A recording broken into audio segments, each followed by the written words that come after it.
नमस्कार दोस्तों, स्वागत है आप सभी का एक बार फिर से हमारे यूट्यूब चैनल रोजगार रिवीजन के ऊपर। तो मैं विश्व कुमार हाजिर हूँ आप सभी के सामने मिडेवल हिस्ट्री का बम शॉट का हिंदी वर्जन लेकर के, जिसमें कि हम लोग जो सर ने मिडेवल हिस्ट्री का बम शॉट करवाया है इंग्लिश मीडियम में, सेम कंटेंट को मैं यहाँ पर हिंदी वर्जन में आपको रिवीजन करवाने वाला हूँ और काफ़ी कम समय में आपको रिवाइज करवाने वाला हूँ। तो जो भी आपका एग्जामिनेशन है अपकमिंग, आपका एसएससी हो या फिर रेलवे का हो, उसमें आपका काफ़ी ज़्यादा यहाँ पर ये हेल्पफुल होने वाला है। या कोई भी वनडे एग्जामिनेशन के लिए आप देख के जा सकते हैं अगर आपके पास टाइम कम है और आपको रिवीजन करना है, तो रिवीजन के लिए एक बेस्ट है। आप इसको अच्छे से देख सकते हैं और पूरा का पूरा जो कंटेंट है मैंने हिंदी में करवा रखा है और इंग्लिश में भी कुछ कुछ टर्म्स लिखे गए हैं। तो ऐसा नहीं है कि मतलब इंग्लिश वाले नहीं देख सकते हैं, देख सकते हैं। रिवीजन के लिए बेस्ट रहेगा आप सभी के लिए। बाकी इसका पीडीएफ की बात करें तो पीडीएफ के लिए आप जो है हमारे टेलीग्राम चैनल को ज्वाइन कर सकते हैं। डिस्क्रिप्शन बॉक्स में लिंक दे रखा है, वहाँ पे आप फ्री ऑफ कॉस्ट इस पीडीएफ को ले सकते हैं, ताकि यहाँ से देखने के बाद वीडियो को आप वहाँ से एक बार पीडीएफ को एक बार पढ़ लें, ताकि आपको सारी चीज़ें क्या हो जाए, रिवाइज हो जाए। ठीक है। बाकी एक और चीज़ मैं आपको बोलूँगा इसके साथ साथ, जैसे जो लोग भी यहाँ पर मतलब क्लास तो कर रहे हैं, थ्योरी पार्ट पढ़ना इंपॉर्टेंट है ही, लेकिन इसके साथ साथ अगर आप हर एक चैप्टर का एमसीक्यू लगा लेते हो ना, तो और भी ज़्यादा वो चैप्टर क्या हो जाएगा, आपके लिए स्ट्रांग हो जाएगा। तो आप सभी का काम आसान करते हुए मैंने आप सभी के लिए एक एमसीक्यू का बैच लाया हुआ है, जिसमें कि मैं आपको हर एक सब्जेक्ट का, चाहे वो हिस्ट्री हो, पॉलिटी हो, ज्योग्राफी हो, ठीक है, सबका मैं चैप्टर वाइज एमसीक्यू प्रोवाइड करता हूँ। फॉर एग्जाम्पल जैसे यहाँ पर ये है, अभी हम जो मिडिवल हिस्ट्री पढ़ रहे हैं, तो मिडिवल हिस्ट्री का जो पहला चैप्टर है दिल्ली सल्तनत, तो इससे रिलेटेड अगर हम बात करेंगे तो टोटल देखो इसमें कितने क्वेश्चंस है, आपको क्वेश्चंस की कमी ही नहीं रहेगी। ठीक है, इतने ज़्यादा क्वेश्चंस मैं आपको प्रोवाइड करूँगा। यहाँ पर देखोगे तो 200 क्वेश्चन आपको दिल्ली सल्तनत से मिल जाएंगे। फिर इसके बाद जो नेक्स्ट चैप्टर है आपका मुगल अम्पायर वाला, ठीक है, तो उसमें भी आपको सिमिलरली मतलब 100 150 200 क्वेश्चन आपको देखने को मिल जाएंगे। तो थ्योरी पढ़ने के बाद एमसीक्यू लगा लीजिए, यहाँ से काफ़ी ज़्यादा बेहतरीन हो जाएगा। और इसी तरीके से मैं हर एक सब्जेक्ट का प्रोवाइड किया हुआ हूँ। ठीक है, हम लोग का एक बैच ही है टेलीग्राम के ऊपर प्राइवेट ग्रुप में, जिसमें कि मात्र 49 रुपीज़ में आप ज्वाइन हो सकते हो उसमें, और सभी सब्जेक्ट्स का एमसीक्यू आप जो है वहाँ से एक्सेस कर सकते हैं और अपना प्रैक्टिस कर सकते हैं। और अच्छी बात यह है कि ये क्वेश्चंस आपको बाइलिंगुअल में रहने वाला है, और विथ आंसर और विदाउट आंसर दोनों अलग अलग मैं प्रोवाइड किया हूँ, ताकि आपको प्रैक्टिस करने में आसानी हो। जैसे अगर आपको प्रैक्टिस करना है तो आप ये बिना आंसर मार्क के वो पीडीएफ ओपन कीजिए, और अगर आपको आंसर देखना है तो फिर आप मार्क किया हुआ आंसर पीडीएफ देख सकते हैं। तो दोनों ही पीडीएफ आपको बैच में ही प्रोवाइड हो जाएगा। तो एकदम वेल ऑर्गेनाइज है, जिसको अगर लेना होगा आप यहाँ से परचेज कर सकते हैं। डायरेक्ट लिंक मैं आपको परचेज करने का दे दूंगा, या फिर अब यहाँ पर नंबर है हम लोग का, ये व्हाट्सएप नंबर है, आप यहाँ पे हमसे कांटेक्ट कर सकते हैं। ठीक है, तो चलिए बाकी ये इन्फॉर्मेशन है इसके रिगार्डिंग, और ज़्यादा मैं कुछ नहीं बोलूँगा। अगर आपको ज़्यादा इंक्वायरी चाहिए तो व्हाट्सएप पे आप कांटेक्ट कर सकते हैं। अब चलिए यहाँ से हम आपको स्टार्ट करते हैं। ठीक है, मिडेवल हिस्ट्री को। तो मिडेवल हिस्ट्री में सबसे पहले यहाँ पर जो है इस्लामी आक्रमण के बारे में पढ़ना है यहाँ पे। ठीक है, तो उसको हम यहाँ पर जो है देखते हैं, फिर उसके बाद धीरे धीरे जो है सीक्वेंस में सारी चीज़ों को हम लोग जो है कवर करते हुए चलेंगे। तो देखो, सबसे पहले यहाँ पर बात करते हैं पहला इस्लामी आक्रमणकारी कौन हुआ था। ठीक है, तो याद रखना है मोहम्मद बिन कासिम का नाम। पहला इस्लामी आक्रमणकारी जो है मोहम्मद बिन कासिम था। ये कहाँ का रहने वाला था, तो ये अरब का था। ठीक है, इसीलिए इसको कह देते हैं कि पहला ये अरबी आक्रमणकारी भी था। पहला आक्रमण इसने 712 ईस्वी में किया था। ठीक है, और किसको हराया था इसने, तो राजा दाहिर को हराया था। राजा दाहिर कौन था, तो राजा दाहिर जो वो सिंध प्रदेश का जो था, ठीक है, वहाँ का एक शासक था। सिंध प्रदेश अभी करंट में ये पाकिस्तान में पड़ता है, तो वहाँ का ही राजा था दाहिर। उसकी हत्या यहाँ पर किसने की थी, मोहम्मद बिन कासिम ने। कब किया था, तो 712 AD में। इसके अलावा याद रखिएगा, मतलब ये तो मैंने बता ही दिया कि राजा दाहिर की मृत्यु किया था इसने।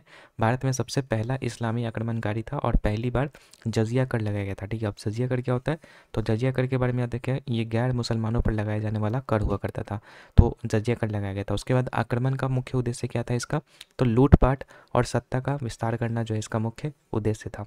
बाद में इसने अरब में, मतलब बाद में अरब में सुल्तान द्वारा इसे मार दिया गया। मतलब ज़्यादा कुछ इसके बारे में ऐसा कुछ नहीं है, लेकिन ऐसा बताया जाता है कि बाद में जो इस मतलब अरब के जो सुल्तान थे, उसने क्या कर दिया था, यहाँ पर मोहम्मद बिन कासिम की हत्या कर दी थी। तो मोहम्मद बिन कासिम के बारे में इतना ही चीज़ पढ़ना है। उसके बाद जो सेकंड आक्रमणकारी हुआ था हम लोगों का, वो था आपका महमूद गजनवी। ठीक है, तो वो आपका अरबी आक्रमणकारी था, लेकिन ये जो था मुस्लिम तो था, लेकिन तुर्की आक्रमणकारी था, क्योंकि ये तुर्क से आया था। ठीक है, तो याद रखिएगा सेकंड मुस्लिम इन्वेडर कौन था, तो महमूद गजनवी था। ठीक है, और ये पहला तुर्क आक्रमणकारी था, क्योंकि ये तुर्किस्तान से ही आया था वापस, मतलब इंडिया में। ठीक है, इसलिए इसको पहला तुर्की आक्रमणकारी भी कहा जाता है। ठीक है, कितनी बार आक्रमण किया था इसने, तो टोटल 17 बार आक्रमण किया था भारत पे। 1000 ईस्वी से लेकर के 1027 ईस्वी तक, ठीक है। इसमें जो पहला आक्रमण था इसका 1001 AD में था, जिसमें कि इसने युद्ध लड़ा था, एक पेशावर का युद्ध। किसके विरुद्ध लड़ा था? तो ये आपका एक राजा जयपाल था जो कि हिंदू शाही वंश से बिलोंग करता था, उसके विरुद्ध ये आपका लड़ा था राजा जयपाल के खिलाफ, जिसमें कि जयपाल जो है वो हार जाता है। और जयपाल क्या करता है, मतलब अपनी हार को सहन नहीं कर पाता है और वो अपना आत्महत्या कर लेता है, ठीक है। तो ये पहला युद्ध था यहाँ पर किसका? महमूद गजनवी का।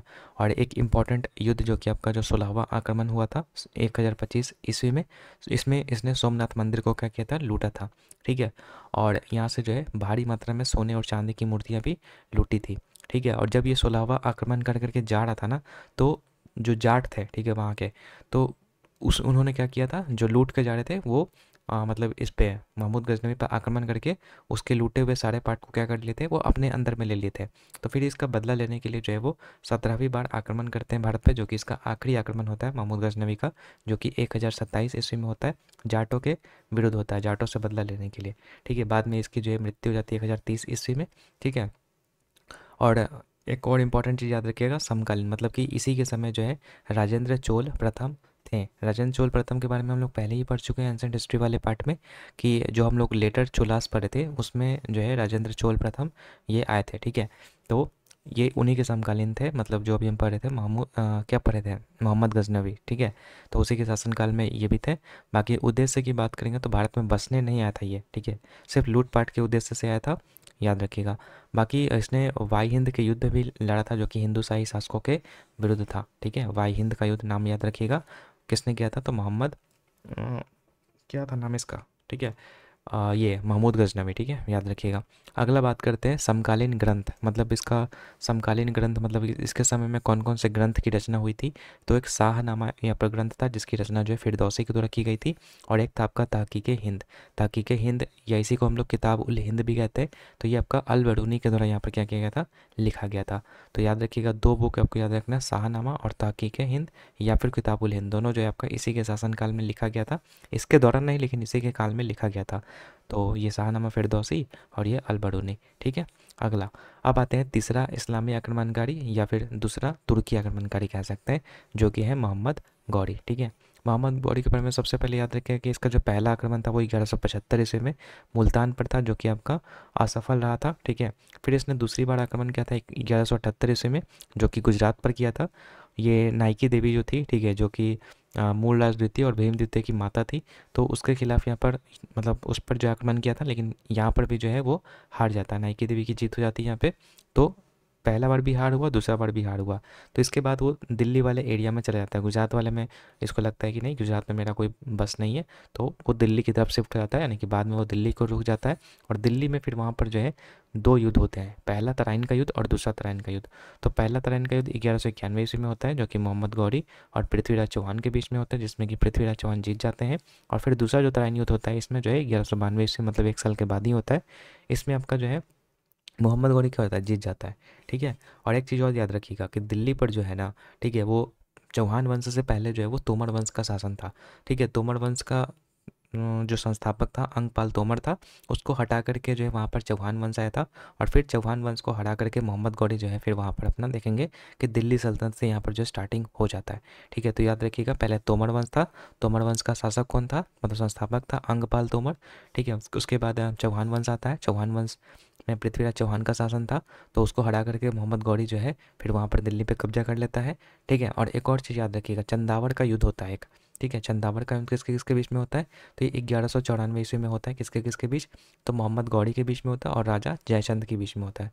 ये राजा जयचंद कौन थे? तो कन्नौज के गढ़वाल कछवाहा वंश से बिलोंग करते थे राजा जयचंद। तो उनसे इसका जो है लड़ाई होता है मोहम्मद गौरी से, जिसमें कि मोहम्मद गौरी जो है वो जीत जाता है, ठीक है। गौरी ने क्या किया? जयचंद को भी क्या कर दिया? पराजित कर दिया। और अभी जो हम लोग पृथ्वीराज चौहान के बारे में पढ़ रहे थे, तो उनके बारे में एक फैक्ट ये भी याद रखना है आपको कि पृथ्वीराज रासो एक है, ठीक है, जो कि चंद्रबरदई के द्वारा यहाँ पर क्या किया गया था? लिखा गया था, ठीक है। और इसी में मतलब ये पता चलता है कि संयोगिता जो कि जयचंद अभी हम पढ़े थे, ठीक है, तो यही जयचंद की पुत्री थी संयोगिता। तो इनका और पृथ्वीराज चौहान का मतलब प्रेम प्रसंग चल रहा था, ठीक है। तो ये ऐसा नहीं चाहते थे, मतलब जो ये जयचंद था वो ये नहीं चाहता था कि उसकी पुत्री का विवाह जो है वो पृथ्वीराज चौहान से हो। तो इसके लिए वो मोहम्मद गौरी को क्या करता है, मतलब उकसाता है कि पृथ्वीराज चौहान को हराए, ठीक है। तो वही याद रखिएगा कि जयचंद ने ही जो है गौरी को पृथ्वीराज चौहान को हराने के लिए क्या करता है, आमंत्रित करता है। तो थोड़ा सा ये स्टोरी आपको यहाँ पे याद रखना है। अब यहाँ पर देखेंगे पृथ्वीराज चौहान यहाँ पर हार जाता है, फिर मोहम्मद गौरी रहता है, फिर मोहम्मद गौरी का भी यहाँ पर जो है मृत्यु हो जाता है किसी कारणवश। लेकिन इसके कुछ दास थे, 4 दास थे, याद रखिएगा, मतलब स्लेव्स थे, गुलाम थे। इसमें कौन कौन थे प्रमुख, तो यलदूस थे, ठीक है, कुबाचा था, बख्तियार खिलजी था और कुतुबुद्दीन ऐबक था। बख्तियार खिलजी के बारे में तो आपको इंपॉर्टेंट फैक्ट याद ही रहना चाहिए कि नालंदा विश्वविद्यालय के यहाँ पर जो है जो बनाया गया था कुमारगुप्त प्रथम के द्वारा। तो इस नालंदा विश्वविद्यालय को यहाँ पर जो है नष्ट किया गया था बख्तियार खिलजी के द्वारा ही, ठीक है। नालंदा की स्थापना किसने की थी, तो कुमारगुप्त ने किया था। विक्रमशिला की स्थापना की बात करेंगे तो पाल वंश के शासक ने किया था, ठीक है, धर्मपाल नाम था शायद उनका। तो उन्होंने यहाँ पर जो है वो ये विक्रमशिला का स्थापना किया था। इसके अलावा कुतुबुद्दीन ऐबक भी इनका एक गुलाम था जो कि दिल्ली की गद्दी को संभालता है। मतलब अलग अलग रीजन में जो है अलग अलग मतलब क्षेत्र मिला था सबको, लेकिन कुतुबुद्दीन ऐबक को यहाँ पर जो दिल्ली वाला रीजन मिला था। तो यहाँ पर जो दिल्ली सल्तनत की यहाँ पर जो स्टार्टिंग होती है, तो इसके बाद से हम लोग यहाँ पर जो दिल्ली सल्तनत के बारे में पढ़ेंगे। बाकी यहाँ पर एक समरी दे रखा है कि किस प्रकार से कौन कौन आक्रमणकारी आए थे। 3 आक्रमणकारी के बारे में ही आपको यहाँ पर याद रखना है। कौन अरबी था, कौन तुर्की था, ये याद रखना है। और कब से कब तक रहा था, ये याद रखना है। और बाकी प्रमुख योगदान किया गया था, ये आपको थोड़ा सा मतलब समरी दिया गया, आप इसको थोड़ा सा देख लीजिएगा, ठीक है। अब इसके बाद यहाँ से आपका जो है दिल्ली सल्तनत यहाँ पर स्टार्ट होता है। तो काफ़ी इंपॉर्टेंट है, इससे काफ़ी ज़्यादा क्वेश्चन बनते हैं। तो यहाँ से हम लोग दिल्ली सल्तनत के बारे में पढ़ते हैं। दिल्ली सल्तनत में याद रखिएगा कुल 5 वंश हुए थे, ठीक है। कौन कौन से, तो गुलाम या इसी को ममलुक वंश कहते हैं, फिर खिलजी वंश, तुगलक वंश, सैयद वंश, लोधी वंश। आप इसको याद कर सकते हैं सख्त सा लौंडा, ठीक है, सख्त सा लौंडा करके याद कर सकते हैं, या फिर कोई भी आप अपना लॉजिक लगा सकते हैं। बस याद रखना है ऑर्डर में कि पहले गुलाम वंश आए थे, फिर खिलजी वंश, फिर आपका तुगलक वंश, फिर सैयद और फिर लोधी। और फिर इसके बाद टाइम पीरियड याद रखना है कि 1206 से 90 गुलाम वंश था, खिलजी वंश 90 से 20 था, 20 से 13 आपका जो तुगलक वंश था, 14 से 1451 तक आपका जो है सैयद वंश था, और 51 से 1526 तक आपका जो है लोधी वंश था, ठीक है। अब एक एक करके हम लोग पढ़ते हैं। सबसे पहले गुलाम वंश। तो गुलाम वंश जिसको कि हम लोग मामलुक वंश भी कहते हैं, ठीक है, इसे इलवाड़ी वंश भी कहते हैं, याद रखिएगा, अलग अलग नाम है इसका। स्लेब हो गया, ठीक है, मामलुक हो गया, या फिर इलबाड़ी। सभी प्रमुख शासक किसी न किसी के गुलाम थे, इसलिए इसको गुलाम वंश कहते हैं। तो इसमें सबसे पहला जो थे वो कुतुबुद्दीन ऐबक, ठीक है, याद रखना है आपको। तो यहाँ पे हम लोग कुतुबुद्दीन ऐबक के बारे में सबसे पहले पढ़ते हैं। इसका टाइम पीरियड क्या है, तो 1206 से लेकर 1210 के बीच में रहता है ये, ठीक है। मोहम्मद गौरी का ये दास था, ठीक है। राजधानी इसने लाहौर रखा था, ठीक है। इसने लाख बख्श की उपाधि ले रखा था। लाख बख्श का मतलब होता है लाखों का दाता, तो ये उपाधि था इसका। बाकी निर्माण कार्य इसने मतलब क्या क्या करवाया था, तो सबसे पहला इंपॉर्टेंट 2.5 दिन का झोपड़ा का निर्माण करवाया था अजमेर में। कुव्वतुल इस्लाम का मस्जिद जो था दिल्ली में, वो बनवाया था इसने। कौन सा टेक्निक में, तो कॉर्बेल आर्क टेक्निक था, उस पर ये बनवाया गया था आपका कुव्वतुल इस्लाम मस्जिद को, ठीक है। 2.5 दिन का झोपड़ा और ये, और इसके अलावा कुतुब मीनार का निर्माण जो है इसने स्टार्ट करवाया था, ठीक है। किसकी याद में, तो इसके एक गुरु थे, ठीक है, या सूफी संत कह सकते हैं। इनका नाम था ख्वाजा कुतुबुद्दीन बख्तियार काकी, ठीक है। तो इनकी स्मृति में जो है ये कुतुब मीनार का जो है निर्माण स्टार्ट करवाए थे। लेकिन इसको पूर्ण कौन करवाया था, तो मतलब पूरी तरीके से इसको बनवाया था इल्तुतमिश के द्वारा। फिर बाद में बिजली का आक्रमण हुआ था, तो मतलब ये टूट गया था, तो फिर इसका जो मरम्मत करवाया था फिर इसको फिरोज शाह तुगलक ने किया था, ठीक है। तो ये 3 लोग मिल करके जो है कुतुब मीनार का निर्माण करवाते हैं। उसमें सबसे पहला नाम आपको याद रखना है कुतुबुद्दीन ऐबक का, ठीक है। अपने गुरु के नाम पर ये मतलब इस स्मृति में जो है ये निर्माण करवाए थे। बाद में पूरा करवाया था इल्तुतमिश ने, और उसका मरम्मत करवाया था फिरोज शाह तुगलक ने, ठीक है। बाकी अगर यहाँ पे पूछेगा कि यहाँ पर कुतुबुद्दीन ऐबक का मृत्यु कैसे हुआ, तो याद रखिएगा पोलो खेलते हुए जो है, मतलब घोड़े पर जो होता है ना कि पोलो खेल खेल रहे थे घोड़े पर बैठ के, तो उनसे मतलब गिर करके जो इनकी मृत्यु हो गई, तो याद रखिएगा। नेक्स्ट अब आते हैं यहाँ पर सेकंड जो इनका जो स्लेब था, ठीक है, मतलब कुतुबुद्दीन ऐबक का ही मतलब ये स्लेब थे, ठीक है, इल्तुतमिश, ठीक है। तो उसके बाद वो आते हैं, ठीक है। तो इन्होंने सबसे पहला काम ये किया कि राजधानी को जो है लाहौर से दिल्ली शिफ्ट कर दिया था, ठीक है। प्रमुख कार्य क्या क्या किए थे, तो सबसे पहला इंपॉर्टेंट काम कि चहलगानी जो प्रथा था, यानी कि ग्रुप ऑफ 40 तुर्किश स्लेब्स का ये मतलब था, चहलगानी इसे कहते थे। तो सबसे पहले तो चहलगानी प्रथा की शुरुआत किया था, ठीक है। इसके अलावा एकता प्रथा की शुरुआत की थी। अभी एकता प्रथा क्या होता है, तो एकता प्रथा में कोई एक पर्टिकुलर लैंड जो है किसी को मिल जाता था, मतलब सैनिक प्रकार का कोई जो था जिसके पास मतलब ज़्यादा मतलब आर्मी था, या फिर कह सकते हैं क्या मतलब अभी हम आगे पढ़ेंगे ये चीज़ कि जिसके पास ज़्यादा मतलब मुहर या फिर घोड़े या फिर सैनिक जो रहते थे तो उसको यहाँ पर जो है एकता दिया जाता था, तो वही एकता जो है मिल जाता था और वो क्या करता था उस पर्टिकुलर रीजन से जो है रेवेन्यू को कलेक्ट करके जो है वो देता था। ठीक है, तो ये एकता प्रथा की शुरुआत भी इसी के समय हुई थी, इल्तुतमिश के समय में ही। और इसके समय मुद्राएं जारी की गई थी, कौन कौन सी? तो चांदी की मुद्रा की गई थी जिसको कि टंका कहा गया, और सोने की सॉरी तांबे की गई थी जिसको कि जीतल कहा गया था। तो जीतल और टंका ये दो मुद्राएं जो स्टार्ट की गई थी इल्तुतमिश के समय में। बाकी गयासुद्दीन बलबन को जो है प्रशासन में स्थान दिया था। ठीक है, जो भी ये चहलगानी था ना उसमें एक गयासुद्दीन बलबन भी था जो कि प्रशासन में इसने स्थान दिया था अपने प्रशासन में। कौन? इल्तुतमिश ने। ठीक है, अभी बाद में देखेंगे कि गयासुद्दीन बलबन क्या हो जाता है, मतलब गद्दे पर बैठता है दिल्ली सल्तनत में। ठीक है, बाकी आक्रमण की बात करेंगे तो इसके समय में जो चंगेज़ खान था वो आक्रमण अपने मतलब भारत के आसपास में कर रहा था, लेकिन चंगेज़ खान के आक्रमण को जो है इसने रोका था इल्तुतमिश ने। याद रखिएगा, भारत की सीमा तक आक्रमण किया पर इल्तुतमिश ने शरण न दे करके दिल्ली को क्या किया था, बचाया था चंगेज़ों के आक्रमण से। बाकी इनके शासनकाल में मतलब जो इल्तुतमिश के शासनकाल में जो प्रधानमंत्री था, ठीक है, वजीर जो था वो कौन था? निज़ामुल मुल्क था। ठीक है, तो ये एक नाम याद रखिएगा ये भी। तो ये हो गया हम लोग का दो दिल्ली सल्तनत में। ठीक है, इसके अलावा अब हम बात करते हैं रजिया सुल्तान। तो रजिया सुल्तान जो कि इल्तुतमिश की ही बेटी थी, 1236 से लेकर के 1240 तक ये रूल करती है। ठीक है, इल्तुतमिश की पुत्री थी, मध्यकालीन भारत की प्रथम महिला मुस्लिम शासिका भी थी। और इतिहासकार एक थे मिनहाज उस सिराज, उनकी एक पुस्तक था, ठीक है, तबाक़त नसीरी।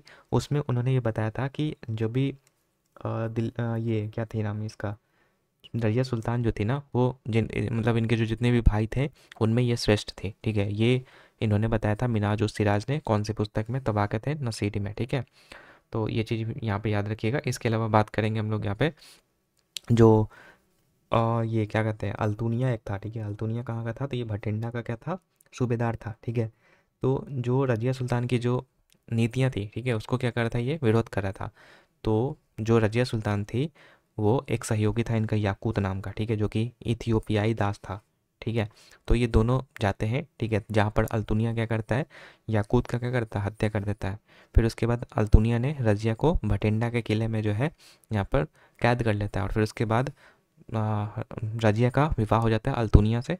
ठीक है, और फिर 1240 ईस्वी के आसपास में जो है हरियाणा के क्षेत्र में जो है ऐसा बोला जाता है कि खूखर ट्राइब थी। ठीक है, खूखर ट्राइब ने इन दोनों की क्या कर दी थी, हत्या कर दी। तो यहाँ पर क्या हो गया कि रजिया सुल्तान भी ख़त्म हो गई, मतलब 4 साल तक ही चल पाई। ठीक है, फिर उसके बाद 1240 से लेकर के 1266 तक ऐसे ही छोटे मोटे जो है रूलर्स आए जिनके बारे में इंपॉर्टेंट नहीं है, पूछेगा भी नहीं एग्जाम में आपसे। बस याद रखना है कि रजिया सुल्तान के बाद जो है बलबन आया था, गयासुद्दीन बलबन, जो कि 1266 में आपका आया था। 1266 से 1287 तक ये जो रूल करता है। ठीक है, और ये चलगानी का ही एक हिस्सा हुआ करता था पहले। ठीक है, तो ये इल्तुतमिश का दास था, याद रखिएगा। और चहलगानी की शक्ति समाप्त की, सबसे पहले तो कि चहलगानी की शक्ति को समाप्त किया था क्योंकि ये पता था इसको कि अगर चहलगानी की शक्ति को समाप्त नहीं करेंगे तो कभी भी हम लोग जो हम मतलब मैं जो हूँ मतलब गयासुद्दीन बलबन जो है उसको हटाया जा सकता है गद्दी पर से। तो सबसे पहले इसने चहलगानी को ख़त्म किया और उपाधि लिया था इसने जिले इलाही का। ठीक है, जिसका मतलब होता है ईश्वर की छाया। ठीक है, और इसके अलावा याद रखिएगा दरबारी परंपरा इसने स्टार्ट किया था सिजदा और पैबोस का। सिजदा का मतलब होता है वही कि मतलब सर झुकाना, और पैबोस का मतलब वही पैर छूना। तो ये जो है परंपरा को स्टार्ट किया था, और इसने खून और लोहे की नीति यानी कि ब्लड एंड आयरन पॉलिसी को यहाँ पर अपनाया था। और विद्रोह का दमन किया था। बंगाल में एक गवर्नर था तुगरिल बेग करके, जो कि इसका विद्रोह कर था, बार बार विद्रोह कर रहा था, तो उसको दमन किया गया था गयासुद्दीन बलबन के द्वारा ही। ठीक है, इसके अलावा बात करते हैं तो इसने विभाग की भी स्थापना की थी, दीवाने अर्ज करके, जो कि सैन्य विभाग था एक। तो इसकी स्थापना गयासुद्दीन बलबन ने ही की थी। ठीक है, और त्यौहार का भी स्टार्ट करवाया था एक नौरोज फेस्टिवल, जो कि एक पारसी फेस्टिवल था। तो इसकी शुरुआत भी यहाँ पर जो है बलबन ने ही किया था, और इसको उपाधि मिला था उलूग खान का। ठीक है, और वह नसरुद्दीन महमूद का नायब था। नायब का कहने का मतलब वो उपराज्यपाल के रूप में था। ठीक है, और टाइटल क्या मिल रखा था इसको, उलूग खां का। ठीक है, तो इतना चीज़ आपको बलबन के बारे में याद रखना है। ठीक है, और डिपार्टमेंट कौन सा था ये इंपॉर्टेंट है, दीवाने अर्ज, जो कि एक प्रकार का क्या था, सैन्य विभाग था।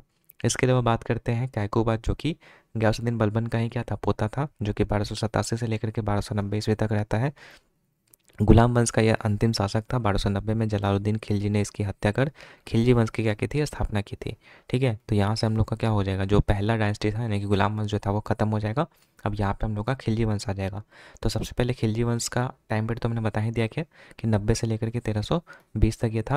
और उसमें सबसे पहले आपको जलालुद्दीन खिलजी का नाम याद रखना है, क्योंकि इसी ने जो है मतलब कैकूबाद की हत्या करके खिलजी वंश की स्थापना की थी। 1290 से 1296 तक चलता है ये, मतलब ज़्यादा ये उतना ज़्यादा रूल नहीं करता, लेकिन स्थापना किया था, तो इसलिए इसके बारे में थोड़ा सा याद रखिएगा। खिलजी वंश का संस्थापक था, कैकूबाद की हत्या के बाद सत्ता को प्राप्त किया था। बाकी इसमें ऐसा कोई विशेष महत्व नहीं है, बस याद रखिएगा कि जलालुद्दीन खिलजी ने अपने दामाद, जिनका नाम क्या था, अलाउद्दीन खिलजी, तो उसको ऊंचा स्थान प्राप्त किया दिया था, लेकिन बाद में इसकी मृत्यु जो है यही अलाउद्दीन खिलजी ने ही कर दिया था। ठीक है, तो याद रखिएगा कि इसकी मृत्यु कौन किया था, जलालुद्दीन खिलजी का।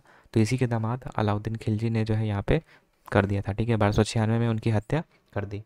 अब इसके बाद यहाँ पर अलाउद्दीन खिलजी आता है, जो कि 1296 से लेकर के 1316 ईस्वी तक जो आपका गद्दी पे बैठेगा। इसका वास्तविक नाम अली गुरसब था। ठीक है, खिलजी वंश का सबसे शक्तिशाली शासक ये था। और अमीर खुसरो ने इन्हें सिकंदर आजम, अमीर खुसरो इसी का पोर्ट कोएट था, मतलब क्या था, कोर्ट पोएट बोला था। ठीक है, कोर्ट पोएट था। ठीक है, और इसने सिकंदर आजम की उपाधि दे रखा था इसने अलाउद्दीन खिलजी को, अमीर खुसरो ने। और बदले में अलाउद्दीन खिलजी ने भी अमीर खुसरो को तूते हिंद का उपाधि दे रखा था। तो ये भी याद रखिएगा, दोनों ने एक दूसरे को उपाधि दिया था। ठीक है, इसके अलावा शासनकाल में विस्तार, सुधार और दक्षिण भारत के अभियान जो है विशेष प्रसिद्ध है अलाउद्दीन खिलजी के शासनकाल में। ठीक है, क्या क्या प्रमुख अभियान हुआ था, ये इंपॉर्टेंट क्वेश्चन बन जाता है यहाँ पे। तो याद रखिएगा, गुजरात में एक अभियान हुआ था 1298 ईस्वी में, जिसमें कि लूटपाट किया गया था। और यहीं से जो है मलिक काफूर, जो कि 1000 दिनार में यहाँ पे खरीदा गया था, इसलिए इसको 1000 दिनारी भी कहा जाता है। इसके अलावा रणथंभौर की बात करेंगे तो यहाँ पर जो है पहला जौहर हुआ था। ठीक है, राजपूत महिलाओं द्वारा जो है जौहर किया गया था पहली बार। मेवाड़ जो कि चित्तौड़ में पड़ता है, तो वहाँ पे 1303 ईस्वी में जो है वहाँ पर राजा रतन सिंह का शासन था। तो पद्मावत कथा से संबंधित घटना हुआ था वहाँ पे। पद्मावत के बारे में आपको पता ही होगा कि इसके लेखक जो है मलिक मोहम्मद जायसी थे। ठीक है, तो ये मेवाड़ में हुआ था। देवगिरी जो कि यादव वंश वहाँ पे रूल करता था, तो यहाँ पे जो है आपका राजा रामचंद्र सिंह था 1308 ईस्वी में। तो वहाँ पर मलिक काफूर ने विजय प्राप्त की। मतलब ये जो आप देखेंगे देवगिरी, द्वार समुद्र, वारंगल, ये सब जो तीनों वंश जो थे वो साउथ में रूल कर रहे थे। तो तीनों को जो है यहाँ पे मतलब भेजा गया था मलिक काफूर को, तीनों को यहाँ पर जो है अपने अंदर कब्जा करने के लिए। ठीक है, तो वहाँ पर जो है तीनों पर जो है विजय प्राप्त किया गया था मलिक काफूर के द्वारा। देवगिरी पर जो था 1308 ईस्वी में।